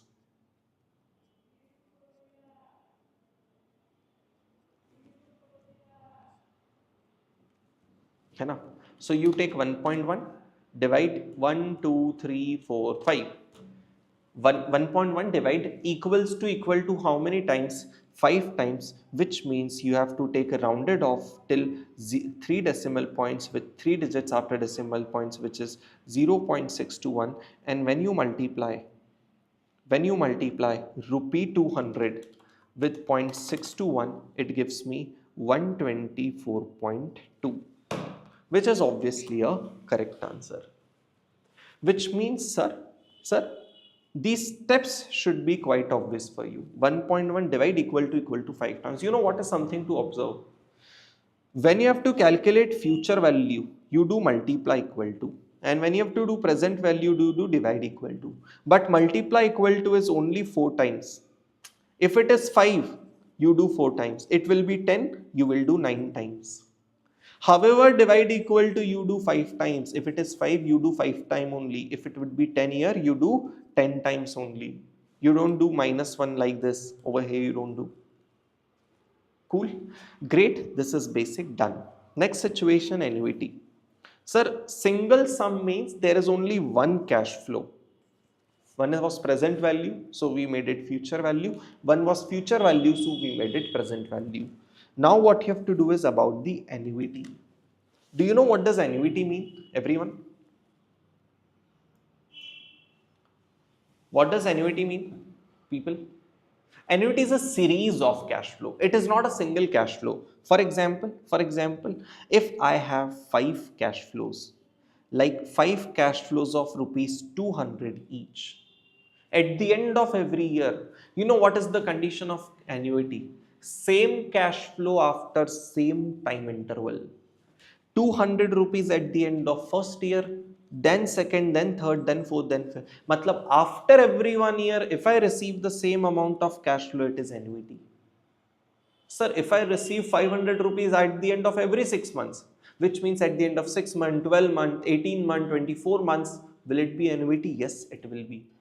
Same cash flow after same time interval is annuity. Sir, can we find out the present value and future value of annuity as well? Yes. Yes. Which means, what are you trying to say? Please understand. Please understand what are you trying to say. Clearly understand. No scope of confusion at all. We will be lack of space, so you don't write down right now. Let me write down, let me complete the presentation, then you write.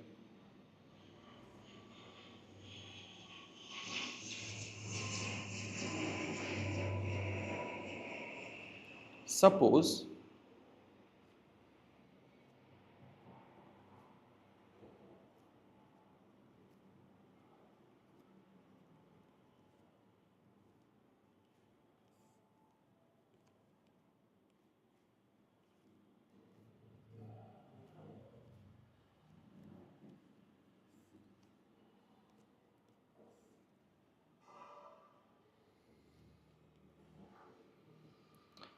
if I have to find out. So let me explain you the flow.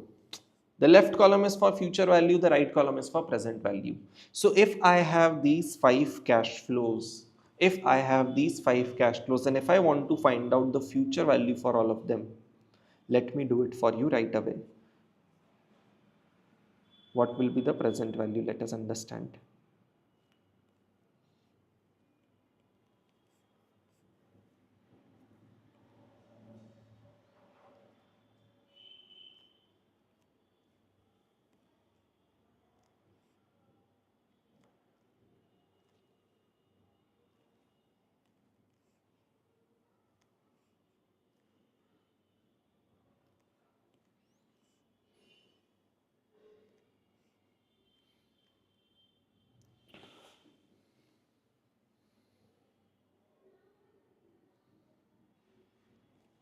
The question, everyone, is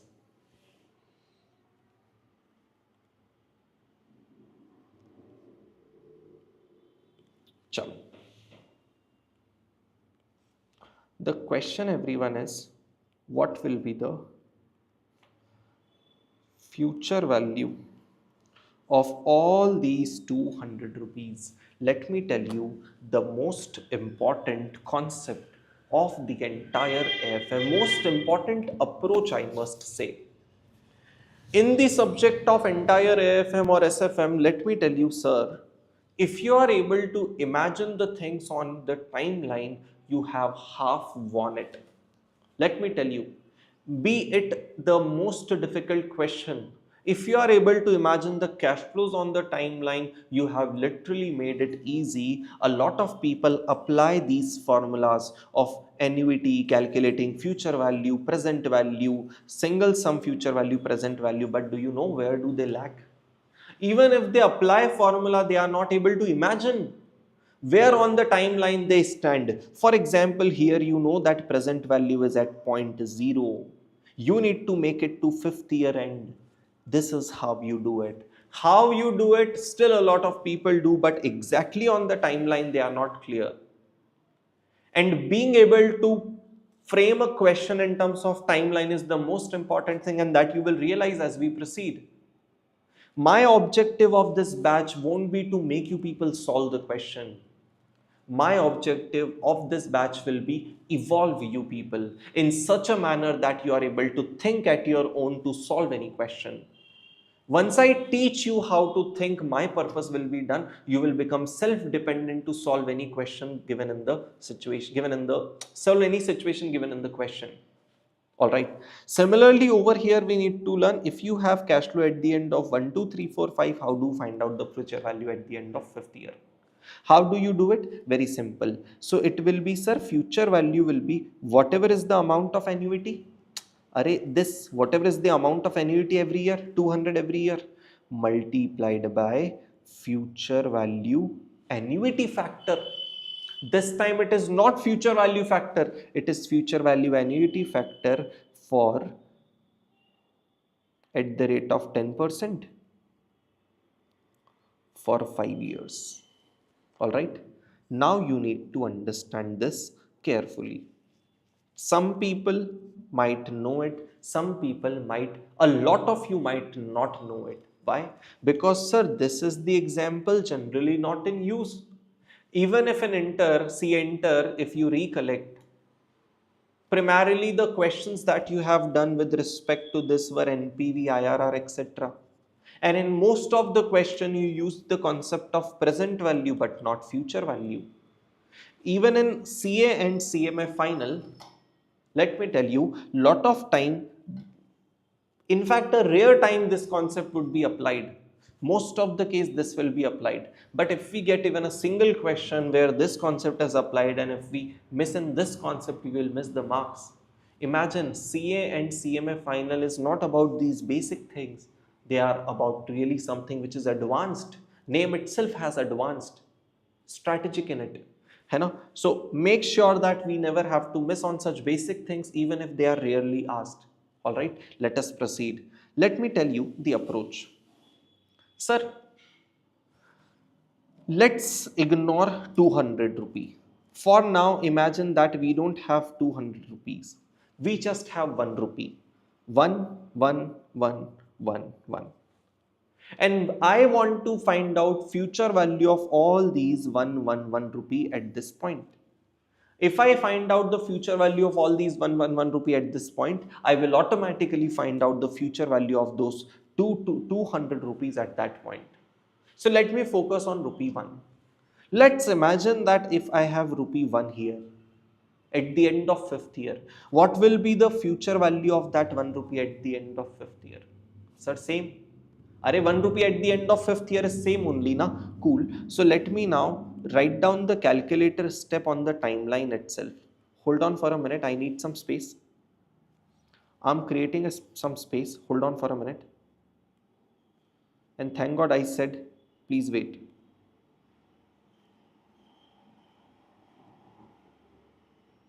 I asked you all to wait now before writing.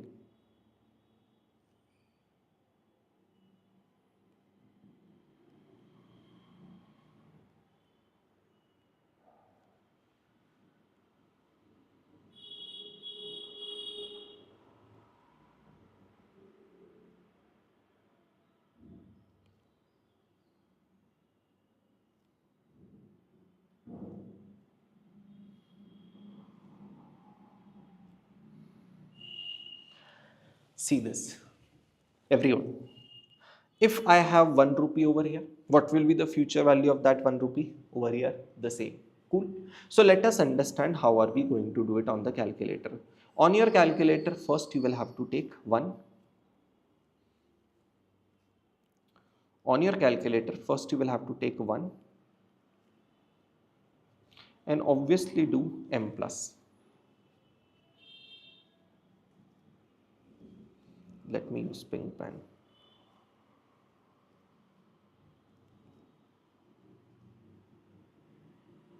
Which means this one is added over here. Correct? Now I need to talk about this one. Right?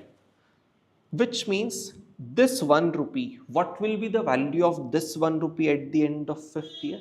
Which means 1 rupee which is there at the end of 4th year, what will be the value of it at the end of 5th year? Because I need to bring this 1 rupee over here. Which means, can I say, if I multiply 1.1 into 1, or say, let me find out a further shortcut. Hold on for a minute.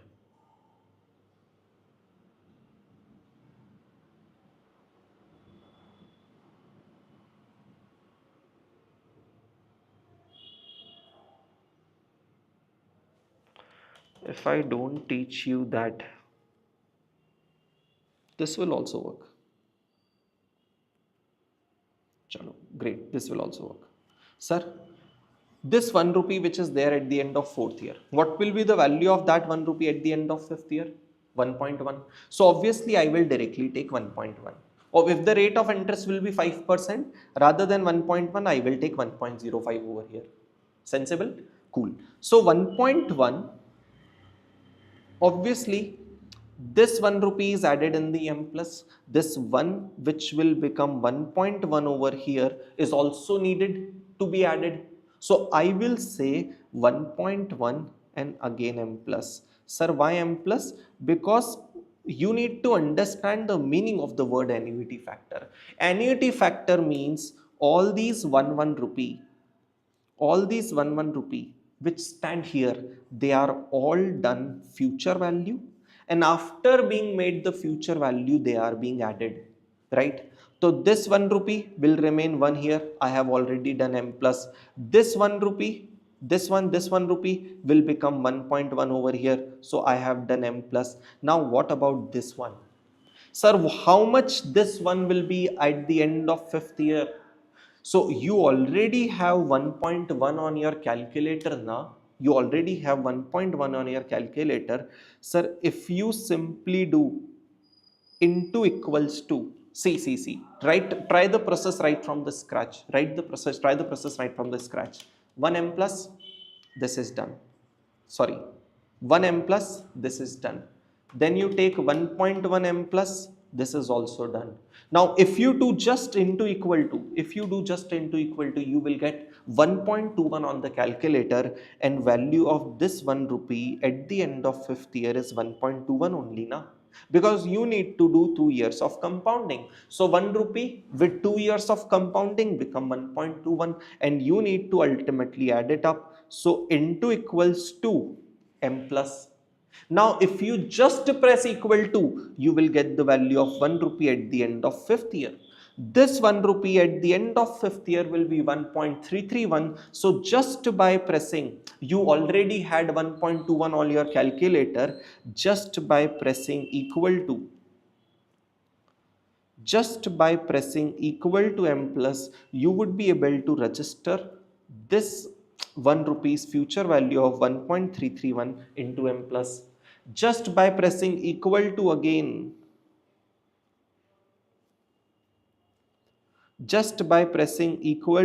and doing M plus, this 1 rupee, you will get the future value over here. Just by pressing equal to, you will get the future value here, and by doing M plus, you would be able to register it. Could I, everyone in the class, explain the process? I would want you all to let us do it together on the calculator right away in the class. Sir, I want to find out future value annuity factor. What does it mean? Future value of all these 1 rupee at the end of 5th year. Sir, 1 rupee of 5th year remain over there only. Make it 1 and M plus, done. 1 M plus, done. This one at the end of 5th year will become 1.1. So make it 1.1 and M plus, done. If I do into equals to, I will be able to do the square of 1.1, and this one, if I have to take to 5th year, I will have to do square only now. 1.1 square only now. So on your calculator right now will be 1.1, correct? 1 second. So let me start. 1 M plus, then 1.1 M plus,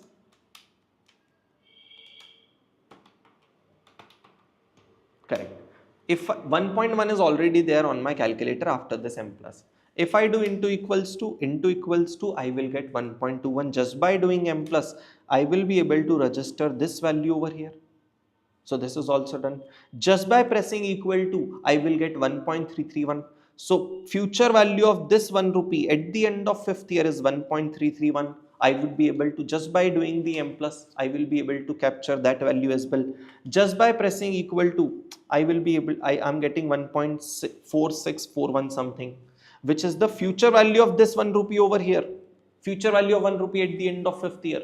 So just by pressing M plus, I would be able to capture this as well. So all these 1, 1, 1, 1, 1, they have been done future value like this and added to each other, the total of which, memory recollect of which, will give me future value annuity factor. Let me now do it on the calculator. While explaining, I could not. So 1m plus 1.1 m plus into equals to m plus equal to m plus equal to m plus, memory recollect is 6.105. So what is the annuity amount? 200 into what is the future value annuity factor? 6.105. What is the answer? 200 into 6.105. 1221. 1221 is the answer.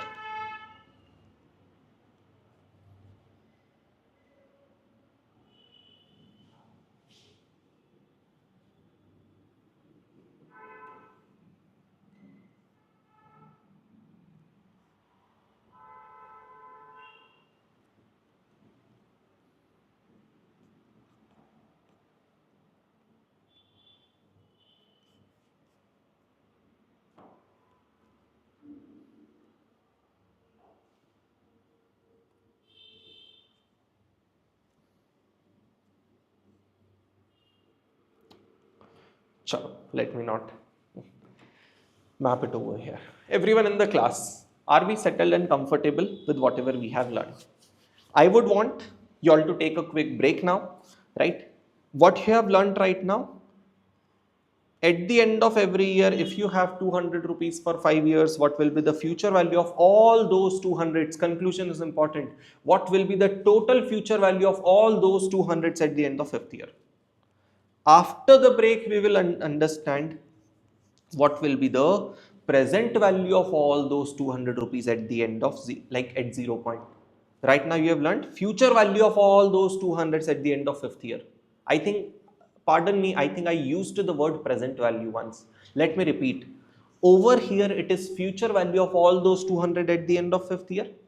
Now we will learn after the break present value of all these 200s at point 0. So let us proceed to take a 15-minute break. Let us get back at 10:10. Let us take a quick 15-minute break. At 10:10, when we meet back, we will cover up rest of the part. All right. You need to confirm, you need to validate. Could I explain this to you? Sahil, could I explain this or I rather made it complicated for you? What is the status? Could I explain this to you or no? Kindly confirm once. Rest of the live people in the class, even recorded people, kindly answer. Could I really explain or no? Chali, I'll wait for your answers. Let us proceed to take a break. Let us meet back at 10:10 and then continue. All right. Bye bye.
चलिए everyone, are we people in the class back after the break?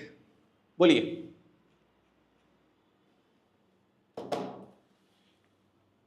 Jitendra is here. Hi Jitendra, thank you so much for your comment.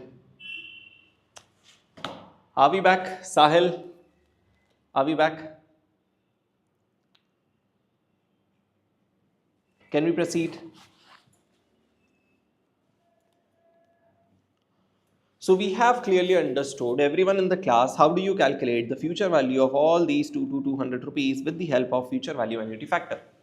Now we're going to be understanding, if we have these 200 rupees, how do we calculate the present value of this? How do we calculate present value at this point 0? So hold on for a minute. Let me think of the presentation. है ना? Again, we might have some space issue, which is why don't write it down. Let me write it down myself and then we proceed. What is the present value of these 200 rupees received at the end of every year for 5 years? All right. 1, 2, this, this. And on calculator, this is a very simple step, I know. Because all of you have been doing this present value annuity factor wala thing on the calculator using the function of GT since very long. So I won't need much time to teach this one, but you should be logically able to understand what are you doing. That, sir, if I have to calculate the present value of the annuity amounts that I receive at the end of every period, then multiplying present value annuity factor at the rate of 10% for 5 years can give me the present value. So 200 is the amount of annuity. Present value annuity factor calculation is quite easy. How's that easy? Let me show that to you on the calculator. Sir, what you have to do? On your calculator, you have to follow this very simple step. What is simple step? Sir, 1.1. I know that I don't need to explain it. You all already know it. Please check this out. Sir, 1.1. On your calculator, take this number.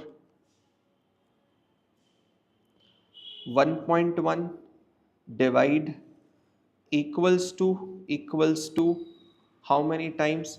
Sir, since present value is to be done 5 times, I will do equals to 5 times, and then all I need to do is to press GT. Then all I need to do is to press GT. 1 second. Then if you do GT, automatically you get the present value annuity factor on my calculator. 1 second. On my calculator, this is the button over here for GT. Let me do it. 1.1 divide 1, 2, 3, 4, 5. 5 times equals to, if I press GT, I get 3.791.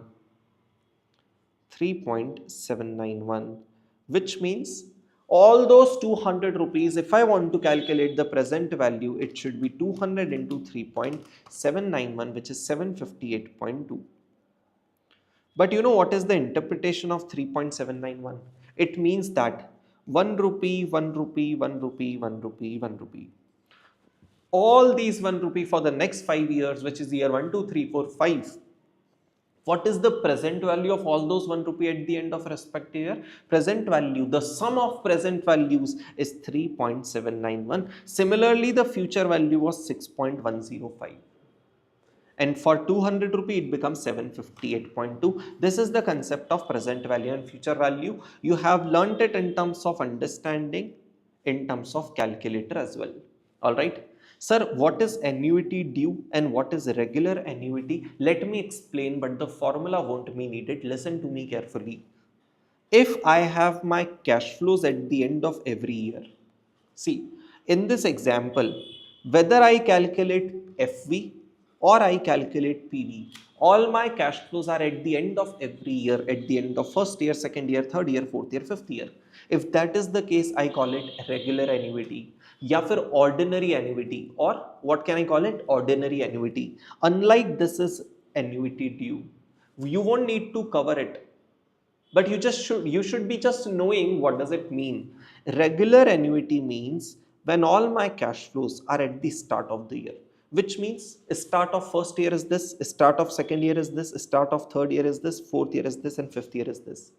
Which means when I have my cash flows at the start of every year, 1, 2, 3, 4, 5. At the start of every year, if I have my cash flows, and in that case, if I have to calculate the future value or present value, I have to apply the concept of annuity due, which we do not need to cover. All right. Moving to perpetuity, the third category, and obviously an important category, perpetuity. Perpetuity word is made up of perpetual and annuity, where perpetual means forever. Till infinity, if I receive an annuity, what is it called as? It is called as perpetuity. Sir, if I receive a cash flow of say 100 rupees every year till infinite number of years, is it possible to calculate the future value? Can I calculate the future value of cash flows received till infinity? It is not possible. It is not possible. Acha, tell me one thing.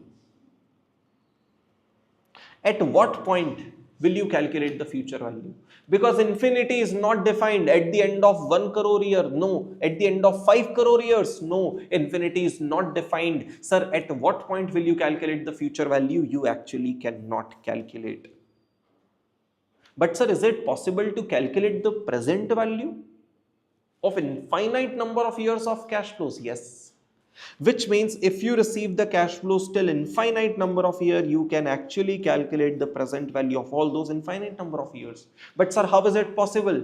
Because infinite cash flows has no limit. How do I calculate the present value here? It is possible. You know why? Because the cash flow which is received, say 100 rupee of cash flow which is received at 1 crore years, because infinite is beyond that now. Suppose at the end of 1 crore year, you receive 100 rupees. What is the present value? Sir, present value is almost zero, negligible. So as I go ahead to 10 crore years, for example, the value of that 100 rupee come negligibly further zero, which means it doesn't add up to anything. Which is why it is practically possible to calculate the present value of all the future cash flows received till infinity. The formula is very simple. The formula is very simple. Formula, everyone, is A, which is the annuity amount, divided by R, which is the rate. Rate. Listen to this. R. What was R? One second. Let me update it over here. Rate of interest will be defined by R in our book. A, you know, annuity amount. Sir, simply saying 200 divided by 10%. How much is the amount in our book? It is 200, right? 200. 200 divided by 10, which is 2000 rupees, the present value of all the 200 rupees just to be received till infinity. This, everyone in the class, completes the discussion on the concept related to time value of money. Now you know the present value and future value calculation of single sum, regular annuity or ordinary annuity, and perpetuity. Done? Cool. Sir, how do you apply these concepts? That is what I will teach you now. You need to come to, everyone in the class, the concept of different types of returns. Let me introduce to you two different but similar looking terminologies. Two different terminologies. One is called as required rate of return. Another is called as expected rate of return. Very simple, easy terminologies. You need to focus on what I teach now. They are not about formulas. They are about understanding them. Sir, let's imagine your exam. The most horrible things you can actually imagine, but let us imagine your exam. You are preparing. It is the month of, so suppose you have an attempt in, you are standing 1 month before the exam. On that day, if I ask you, how much do you think you will be able to score in the exam? How much marks do you think you would be able to secure? And you say that 55. And then I ask you, but how much is minimum required? So you say 50, for example, right? So how much do you think you will be able to score is your expected marks. How much you think, based on your estimate, based on your expectation, you will be able to score is the expected marks. But how much is minimum required, are your required, like minimum marks you require. Similarly, there is one more student. I asked him, how are studies going on? He said, no, not well. I said, why? Because he said, I took the classes from some other faculty. Jokes apart, right? So I asked him, how much are you expecting to score? He said 35 around, because I could not prepare well. That's what he said, right? 35 marks is what he expecting he would be able to score. That is his estimate. Does that, and then I asked him, what is the minimum you require to pass it? He said, minimum I require as per the exam rules are 50. That is the difference between how much is minimum, how much minimum is needed, and how much you expect. Similarly, think about the returns. You are holding a share of TCS. I'm asking you, how much are you expecting a return from the share? Please listen to the story carefully. I'm asking you, how much do you think you would be able to make out of TCS? How much you are expecting to earn? What is your expected rate of return? What is your estimate of return? So you say that, sir, right now the price of TCS is approximately 4,000. I said, okay. And then you say that I'm expecting this price to reach to 4400 in a year. I said, fine. And you are also expecting that TCS will distribute a dividend of 100 rupee at the end of first year. Fine. So when you stand today at 0 point, at the end of first year, you are expecting certain things. Let me show it to you on the timeline, first time in any batch. Such a basic concept, but I personally believe that timeline is everything.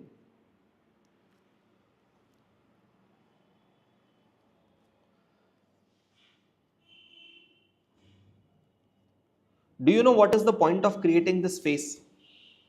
Everyone. If I create a face here, it means you're standing at this point. All right.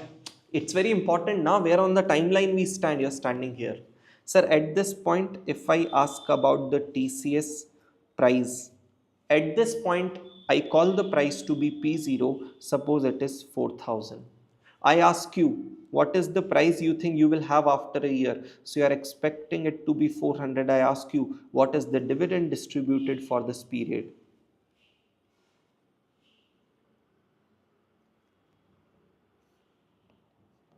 I ask you, for this period, how much do you think will be the dividend? So you say that in your expectations,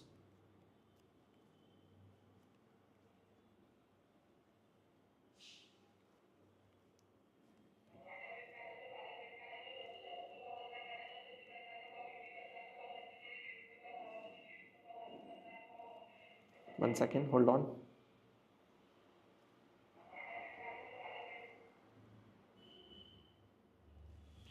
In your expectation, dividend for this entire period will be rupees 100. So again, back to the story. We were standing here. Yeah, I don't like everything in black.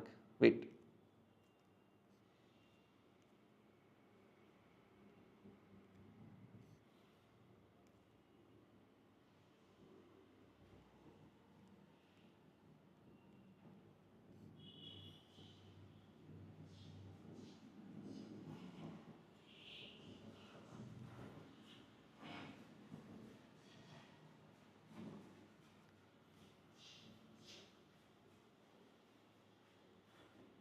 Chal. Great. When you stand today, back to the story, if I ask you how much do you think you would be able to earn in the entire year, you said I will be able to earn in two ways. First, I will make the capital gain. I said how much? So you said you will make a capital gain of everyone. You will make a capital gain of. Don't listen. Don't write it now. I need some space so that we manage it at the end. Sir, you are going to make a capital gain of 4400 minus 4,000. Correct? So your first earning will be 400 rupee of capital gain. Your second earning will be 100 rupee of dividend. So you are going to earn a total of 500 rupees on this investment. Now I told you, whenever you want to calculate the return, there is the simple formula. In the denominator comes what is invested, and in the numerator comes what is earned on that amount. Sir, if this is if this is the return I have made, it becomes numerator, denominator becomes what I have invested. So by investing 4,000 rupees, what all have I earned? I have earned this 400 rupee of capital gain and this 100 rupee of dividend, and total 500 rupee when I earn on an investment of 4,000, 500 divided by 4,000 gives me 0.125, and as I said, it is equals to 12.5%. Correct? This is such a basic thing. Huh? So you remember as a kid, you used to multiply 100 to any percentage. So by multiplying 100, it becomes 12.5. If you don't multiply 100, it becomes 0.125. So you can think manual, like you can think intuitively now. 0.125 is equals to 12.5%. Expected return is how much do you think you will be able to make based on your estimates, and formula remains very simple. If I have to officially create the formula, it become P1 minus P0 plus D divided by P0. Common sense. P1 minus P0 tells you how much is capital gain, D tell you how much is dividend, and the total tells you how much have you earned in total. How much are you expecting to earn in total against an investment of P0 that you have made? So denominator has amount invested, numerator has return made on that investment, and finally the percentage expected rate of return. Relate it with their example. How much marks do you think you will be able to secure this? How much return do you think you will be able to make this? But how much marks do you need? That does not depend on your expectation that I think I will be able to make this. How much marks do you need is different thing. Similarly, how much return do you need, how much return you require is a different thing. If I ask you how much return you are planning to make from TCS, you will say 12.5%. But then I ask you, how much do you think you need? So you might say that, sir, return actually depends. People in the class, listen to this. Return depends on the risk taken. For example, if you invest 100 rupee on Government of India bond, you might need just 8%. If you make an if you invest 100 rupee in the share of, for example, HUL, or in the share of DMart, which is relatively a less riskier asset, you might need 10%. Less riskier means less riskier as compared to TCS or Reliance. The same 100 rupee, if you invest in the share of Reliance, you might need to earn 12% because of higher risk, and same 100 rupee, if you invest in Bitcoin, you might want to earn 25%. The more risk you take, the more return you feel like earning, because otherwise, what is the point of taking risk? Tell me one thing, if you receive the same 10% on Bitcoin, will you invest in Bitcoin or you will continue to invest in HUL? If you receive just 8% from Reliance, will you invest in Reliance or you will continue to invest in Government of India bonds which are risk free? The point is, you take risk only when you feel like earning more return out of it, meaning to say, you take risk only when you get a higher return. Which means, can I say my return is being dependent on risk? How much I need to earn out of something depends on the risk taken. Required is how much I need to earn, that depends on risk I take. Expected means how much I think I will be able to earn, that depends on the price movement. Suppose because of COVID the market is expected to fall and that the share price will fall to 3600 with no dividend distributed. Share price fall to 3600, no amount of dividend, return will be 3600 minus 4000 divided by 4000. No dividends, which means expected return is minus 10. I am expecting some political instability, one government to win, another government to fall, right? And one party to win, another party to fall, and because of which I'm expecting the market to fall. My expected rate of return this time is negative 10%. Everyone, my expected rate of return is negative 10%. But does that mean my required return is also negative 10? No. I have taken the risk by investing in TCS. I am requiring to earn 12%, but I am not expecting to earn that much. I won't be able to earn that much. It seems I would be able to earn only 10%, but still I require to earn 12% because I have taken the risk.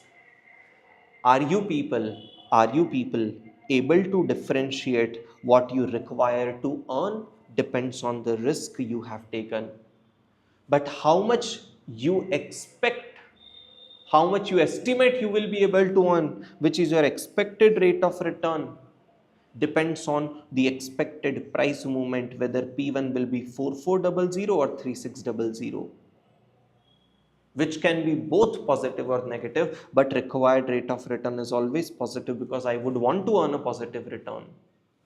I need a response. There is this student called as Pacific. What's your actual name? I am a CMA final student. Tomorrow I have exams and your revision lectures are helping me to revise the concept. Thank you so much. Thank you so much. Everyone. So chalo, we are back. With the help of example, we could clearly understand required and expected. Let us take it ahead and understand how do you calculate the required, because expected you have learned to calculate. This is how you calculate expected, right? Acha, I think I missed to tell you today's lecture. Today's lecture will be for 3 hours. Matlab, we are going to have this lecture for till 11 a.m. All right. Next thing, the next lecture is going to be day after tomorrow. So first 2-3 lectures will keep with one day gap, post which will continue. So today's Wednesday, next lecture is going to be on Friday. Then the lecture is going to be on Monday, and then we continue as it is. All right.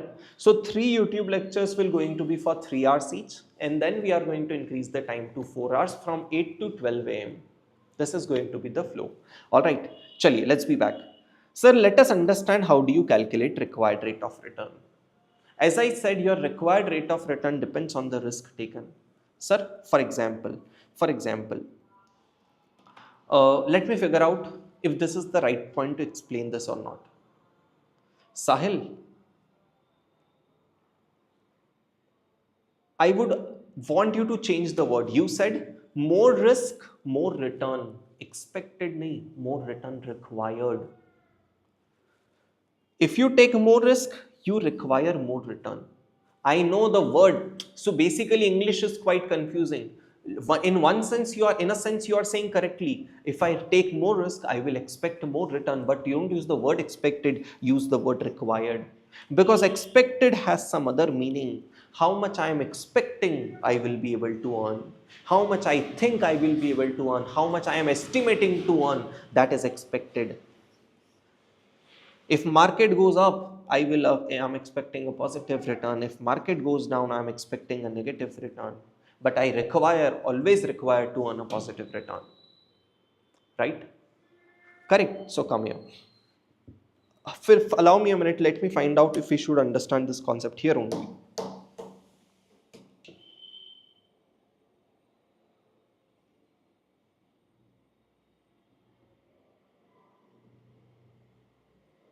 Chalo.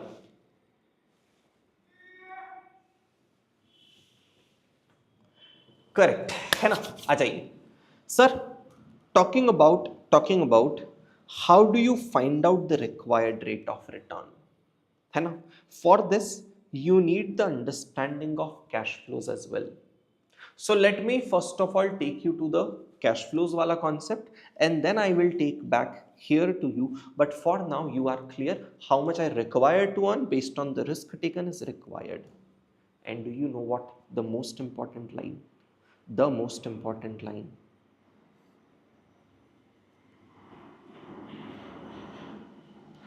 Do you know what is the use of required rate of return? Required rate of return, which is also called as opportunity cost, it is used as a discounting rate. Which means, do you remember all these discounting, compounding that we have done in the time value of money?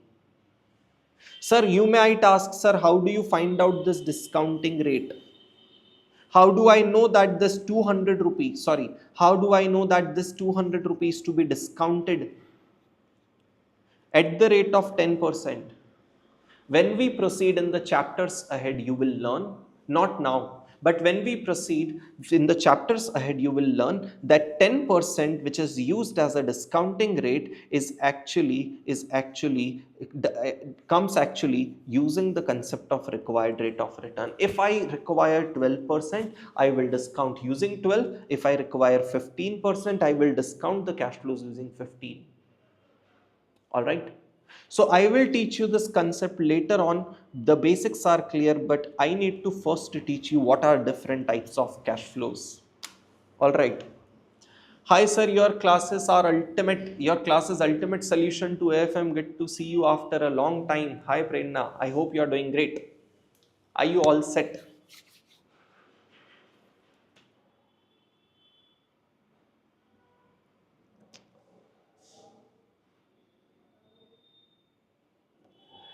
Chaliye. All right. Back to understanding types of cash flows. See, obviously, finance is all about cash flows. A lot of time we will have to talk about cash flows and cash flows, right? For example, in Inter, you have done the concepts of NPV IRR. They were all based on cash flows. In CA Final, CMA Final, you will do the concept of valuation, right? In the subject, in the chapter of fixed income chapter I told you about, in the index bonds wala chapter, bonds related chapter, even in that chapter you will talk about cash flows, right? So we need to, when we will do capital budgeting, the cash flows from the project, we will talk about cash flows. So in the AFM it is all about cash flows, and there can be two types of cash flows: nominal cash flows and real cash flows. Let me explain that to you with an example. Prerna, results ka tension. Don't worry about results. You have done your part really well. Now it is his part. I mean to say God. Now it is his part. He will take care of it. We need to happily accept whatever it turns out to be. Alright. If you are listening to me. Anyways. Great. So everyone, let us be back to understand nominal cash flow, real cash flow. All my live and recorded students, listen to me. Suppose I am starting a project.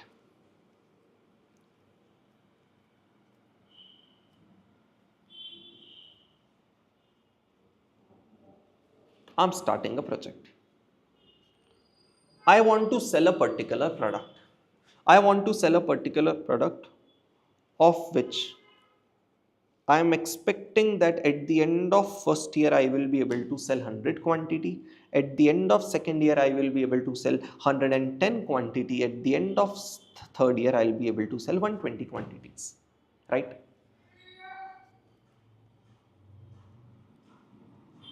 Sir, at what price? So obviously price of the product today will be different. After a year will be different. After one more year it will be different. I am estimating. So for example, price today, I know for that product is rupees 50. Do you agree that in case of AFM or in case of financial management subjects, we generally assume the cash flows to be occurring at the end of the year, right? So is this price of today relevant to me? No. What is relevant to me will be the price of at the end of first year, at the end of second year, at the end of third year, right? So if I take the price which is today, with the help of inflation, I can find out the price that will prevail on the future date. So for example, price, hold on.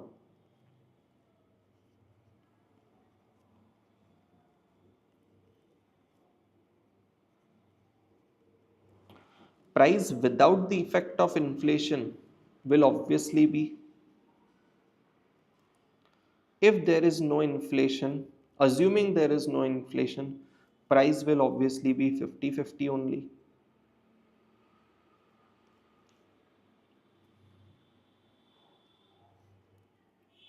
Obviously, na, same price is going to continue, assuming there is no inflation, because inflation itself means what? Change in price. So price without inflation effect will be same every year. And if you look at the actual price,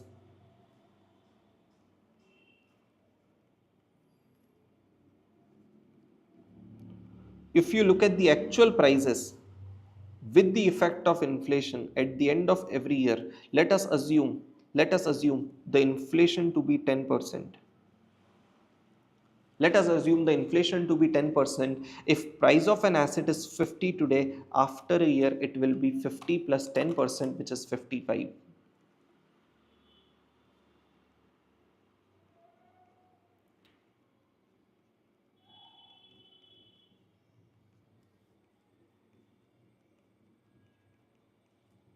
One second.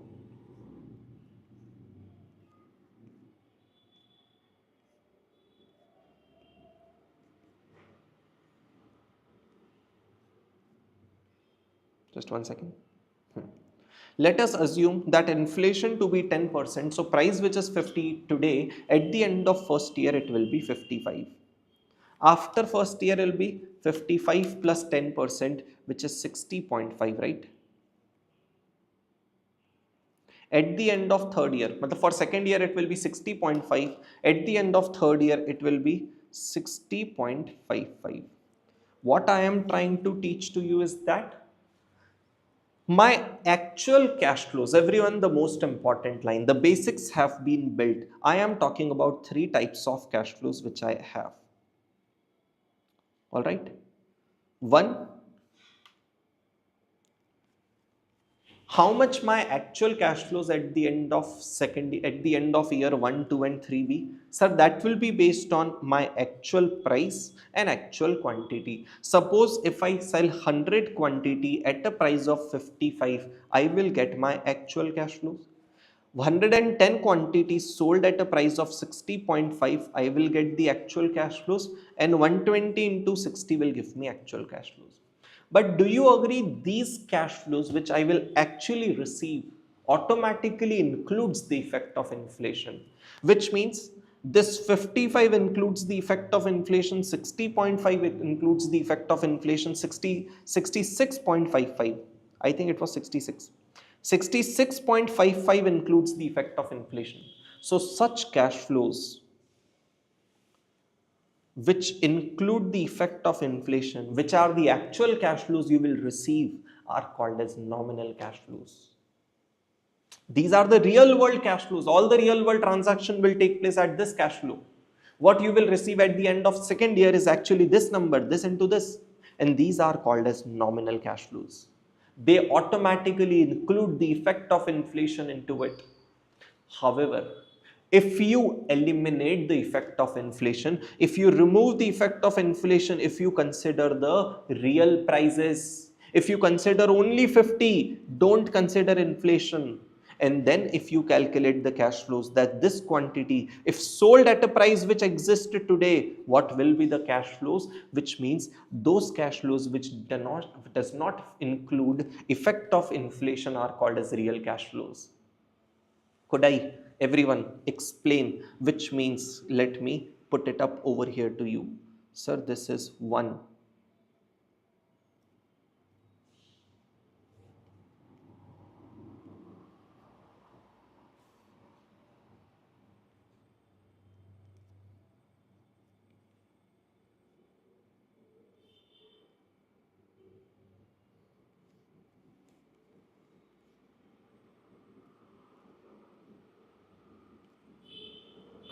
This is 2.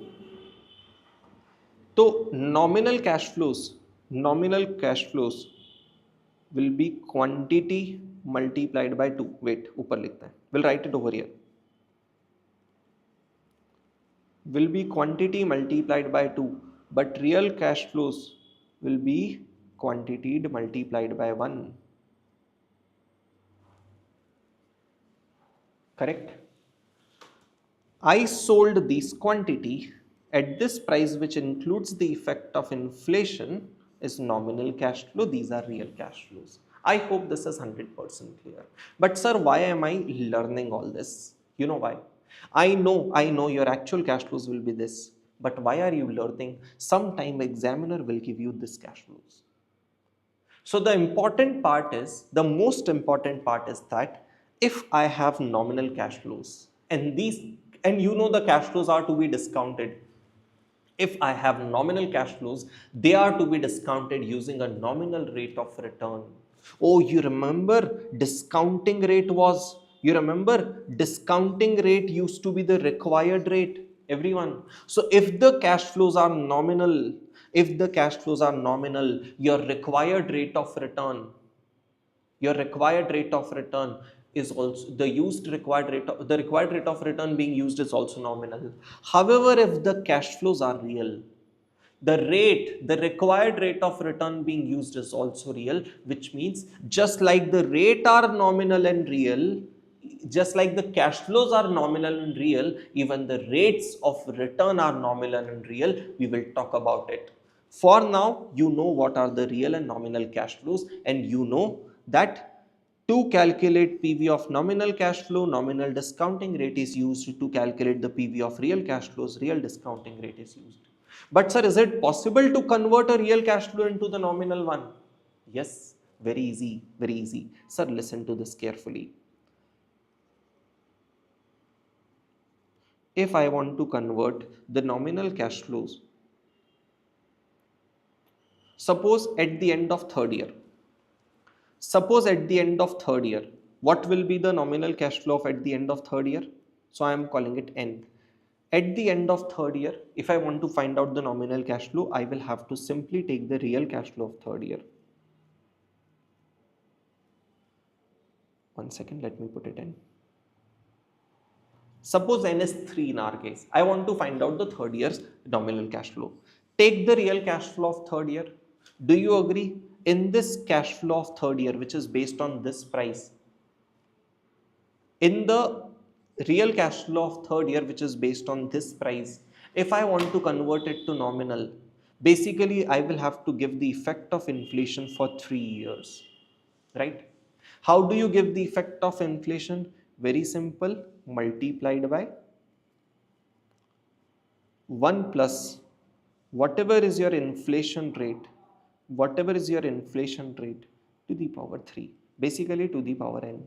So take third year's cash flow, give the effect of inflation.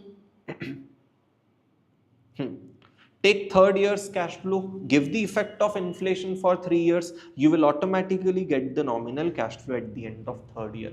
Please let us understand, you are not doing compounding or discounting. This cash flow is already at third year only. Don't think that you are compounding the cash flow to third year. No, no, no. The cash flow is already at third year. You are just giving the effect of inflation for 3 years to make it the nominal cash flow of 3 years. And let me tell you, you can confirm it. Chalo, let us pick the calculator and you will realize it yourself. Sir, what is the real cash flow for third year? 120 into 50. Make it 120 into 50. 6,000 rupees is the real cash flow for third year. Let us do 1 plus 10% inflation for 3 years. Let us do 1 plus 10% inflation for 3 years. So 6,000 multiplied by 1.1 multiplied by 1 second. Please do 6,000 into, I am not doing it on the calculator for you. Please do 6,000 into 1.1 to the power 3. I am doing it myself. It becomes 7986. Correct? Let us just confirm once.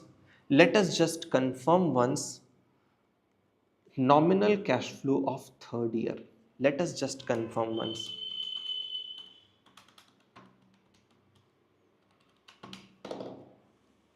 Sir, 120 quantities sold at a price of 66.55. It is 7986, the same number. I hope I am able to logically convey to you everyone how is a nominal cash flow converted from real through this method, and how do you understand them over here very easily. very logically. Done? Cool. Only this much is needed now. We will go back to that topic. Sir, why are you switching the topics from here and there? Let me tell you, at the time of understanding it first time, like you are doing it right now in the class, we are switching. But at the time of revision, things will be in flow. Things will be in flow that right now you focus on learning this, right? Let me explain you. At the time of revision, you don't have to switch from here and there. You will automatically learn what are the different types of returns. You will say, okay, it is required rate of return, it is expected rate of return, internal rate of return. How to use these rates to discount? So you will learn time value, and then over here you will learn to discount them over here. So at the time of revision, it will be all in flow. It is right now that we are switching from here to there. All right. All right. So let's be here. Let's be here, everyone. Let us proceed to understand. So we are clear with converting the cash flow from nominal to real. Now you need to understand. If the cash flow is real, the rate should also be real. If the cash flow is nominal, rate should also be nominal. And that you will be able to understand through this, everyone. How much you require to earn? How much you require to earn actually has three components. Component number one, component number two, and component number three. How much you require to earn actually has three components. All right. First is real risk-free rate. Real risk-free rate means if I invest in the market, है ना, for example of risk free security is government of India bond या फिर US treasury bond, respective countries government bond. If I invest in India, suppose my risk free rate that government of India bond gives me is 8%. So as I said, what you get in the actual world is always nominal. Didn't I say this for cash flows? The cash flows you will actually make, the cash flows that you will actually make are nominal. Real are to be calculated by removing the effect of inflation from it. Similarly, suppose what you are going to get from the government of India bond is 8% of fixed return. But in that return is automatically included a inflation premium, an inflation premium. I am not going to get into the details of it considering the hours we have for this batch, right? I will try to say that, sir, 8%, which is the rate of return, risk-free rate of return, is already a nominal rate. This is a nominal rate. So you will automatically understand that, sir, nominal, which means something which is the effect of inflation included into it, right? Which means other than inflation, whatever is the return you will be able to earn is real return. Sir, government gives 8% return nominal. You went to the market to understand what are the inflation, what is the inflation in Indian economy. You realize that inflation in Indian economy is 3%. So if 8% is the nominal rate of return you are earning on government of India bond, 3% is inflation, how much you would be able to earn in real terms? What is the real risk-free rate of return? 5%. Which means, now listen to my line very carefully. If you don't take any risk, which means it is risk-free, and if you don't want to include the inflation, how much is the rate of return? You should be earning 5%. But since my economy has inflation, so I would want to earn the inflation premium. देखो, premium means additional return. Premium means additional return.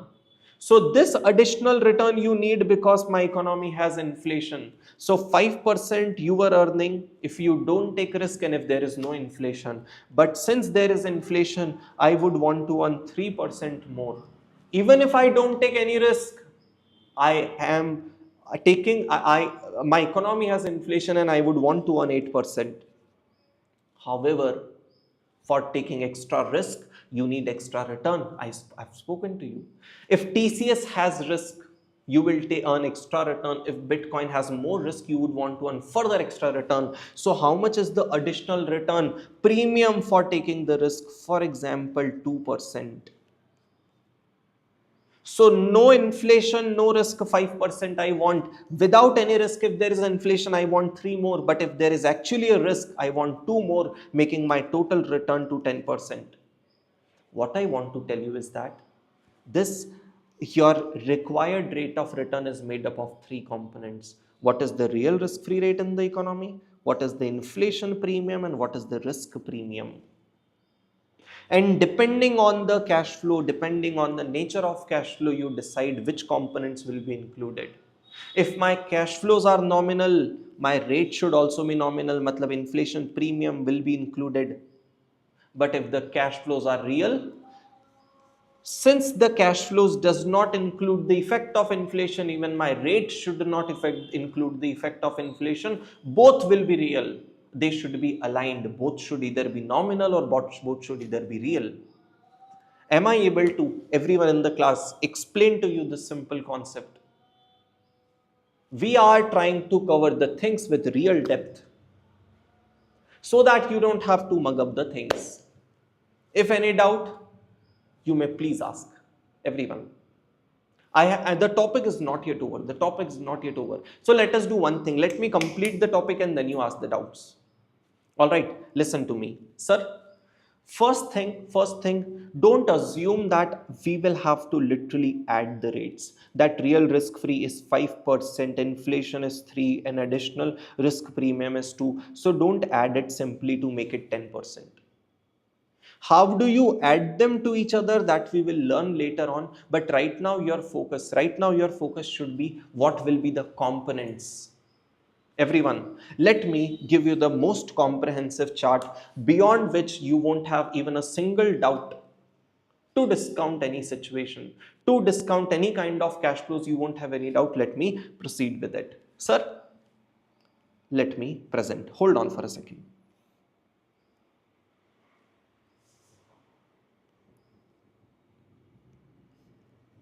Wait. I need to ensure the beauty of presentation as well. See.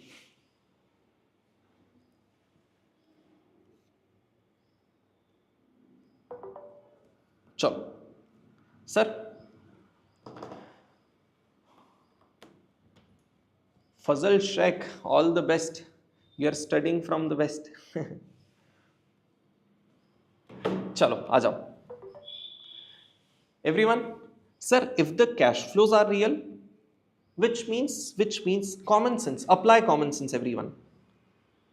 If the cash flows are real, which means effect of inflation is not included, which means can you logically understand, to discount this cash flows, I cannot include inflation in my rate. Now you would be able to relate. The objective was explaining in this manner was this 50 50 50 for all 3 years price does not include the effect of inflation. Can I discount it using a rate which has inflation? Imagine there is no risk. Imagine there is no risk to ignore this. Imagine there is no risk. Therefore, you may ignore this. But the choice is whether to discount at 5 or whether to discount at 3. Sorry, whether to discount at 5 or 8. 8. Sir, since the inflation is not included in this price, the discounting rate also should not included. The inflation should not be included even in the discounting rate. Hence, I will discount it only using the real rate. So let me now explain. If the cash flows are real, right, this is not included. Now the real cash flows will either be risk-free or risky. If the cash flows are risk-free, take only this rate. But if the cash flows have risk, see, I have invested in a project. Imagine that I have invested in this project. The project does not include the effect of inflation, real, but the project has a risk, right? It may work, it may not work. So don't confuse between inflation and risk. Risk is that the project might work, might not work. The price estimate I have made is without inflation, which means the project is real. The cash flows are real, but the project is risky. In that case, discounting rate will be real risk-free rate, but plus additional premium for taking the risk.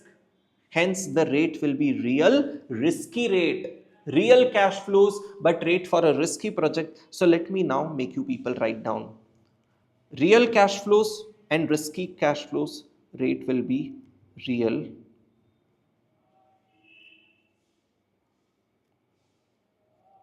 risk free rate. So real risk free rate, everyone in the class, is just 1. आपको सिर्फ 1 लेना है, correct? If the cash flows are real, does not include the effect of inflation, but the cash flows have risk, you might never get them, it has uncertainty. So in the real risk free rate, I will add risk premium. Means for taking the risk, I will need this much over and above the real risk free rate. So my rate will be called as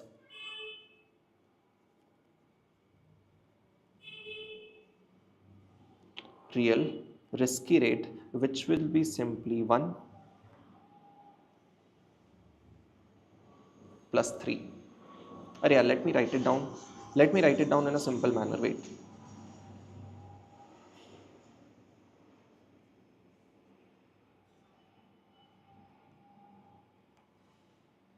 One plus 3.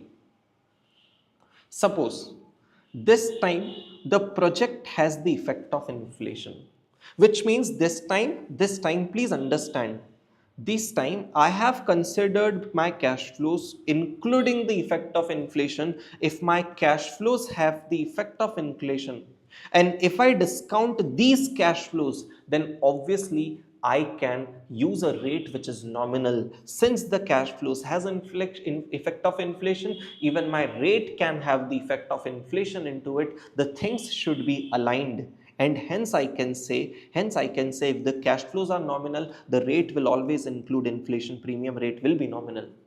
However, if the cash flows are risk free, I will use nominal risk free rate. And if the cash flows are risky, I will use nominal risky rate. 1 second. I will use nominal risk free rate.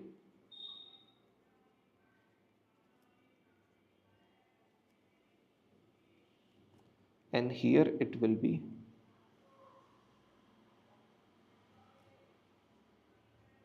nominal risky rate will be 1. This I always want to earn. Now depends on which risk you have, you add that. 1 is always there, right? So I will have 1, but since the cash flows are nominal, I would want to earn 2 as well. My required rate of return will be 1 plus 2. And since there is no risk involved, the cash flows are certain, I will 100% receive them, there is no risk, I don't deserve to earn this, I will not add 3. In the third case, I would want to earn, obviously, since the cash flows are nominal, effect of inflation is there, I would want to earn 2 as well. Plus. Since there is risk, I would want to earn 3 as well. Because of taking the risk, I would want to earn on my investment third part as well. And hence you decide which all component will be there. It will be 1 or 1 plus 2 or 1 plus 3 or 1 plus 2 plus 3, depending on the nature of cash flows to make your required rate of return.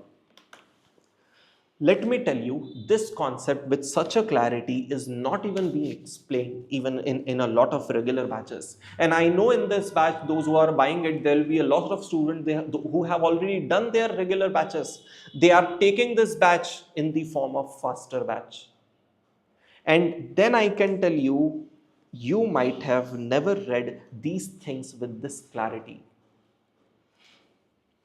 अभी यहाँ पे last cheese that I would want to teach you is that don't add them. Don't literally, 1 second, I'm changing it because you will add them otherwise. I'm writing and. 1 and 2, 1 and 3, 1 and 2 and 3.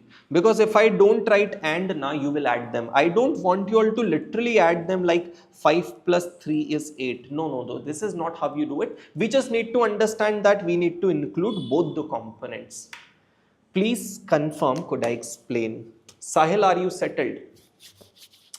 Sahil, this multiplicative effect we are going to understand tomorrow, but are you settled with whatever has been taught? Are the concepts really clear? Kindly confirm. Everyone, please.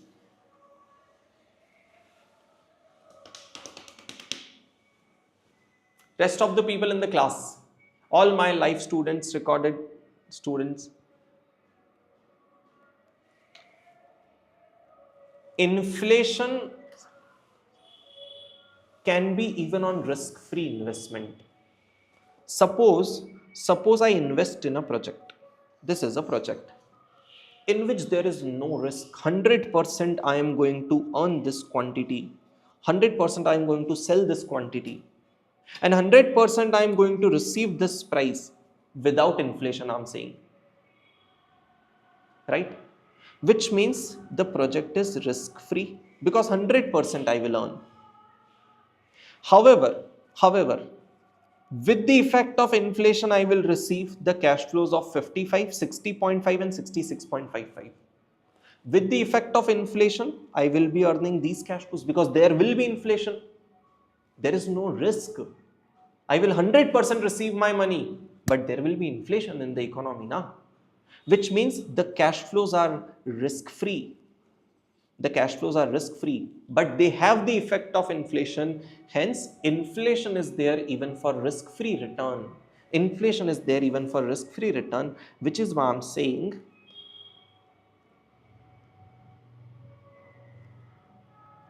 nominal risk-free rate. Nominal means inflation effect is there, but the cash flows are risk-free. Hence, only this is not included, only 1 and 2 are included. Alright, so we are clear with in conclusion. Required rate of return is used as discounting rate to discount the cash flows, which means cash flows and rate are linked.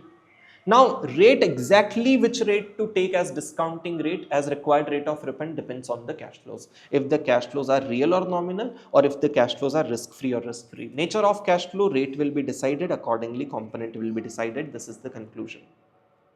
Alright, so we are all set for the day. You have very clearly learned what is required, how much you need to earn depends on the risk you take, what is expected, how much I feel like earning based on my estimate, based on how will the share price move, has nothing to do with the risk. Even if I take risk, share price might go down. It depends on the economy. COVID, market falls because of COVID. Expected is negative, but I have taken the risk. I want a positive return. Required is positive. Alright, this is clear. Time value of money, entire concept is clear. Types of cash flow till this point is clear. Now onwards, we will continue in the lecture tomorrow. Not tomorrow, day after tomorrow. Alright. So I hope everyone in the class, the lecture made sense. You all liked the lecture. I will attach the link to purchase this batch in the description of this video. Right. You may kindly put up your comments in the comment section of this video to give a genuine feedback as to did you people like the lectures. Alright, take care everyone. Thank you so much for being here live. Everyone who was live, thank you so much. Recorded people, thank you for watching it up. I'll see you in the next lecture. Bye bye, take care. And stay tuned on YouTube and Telegram for all the related updates related to this batch. Alright, take care. Bye Sahil. Everyone else who's live, bye bye everyone, take care.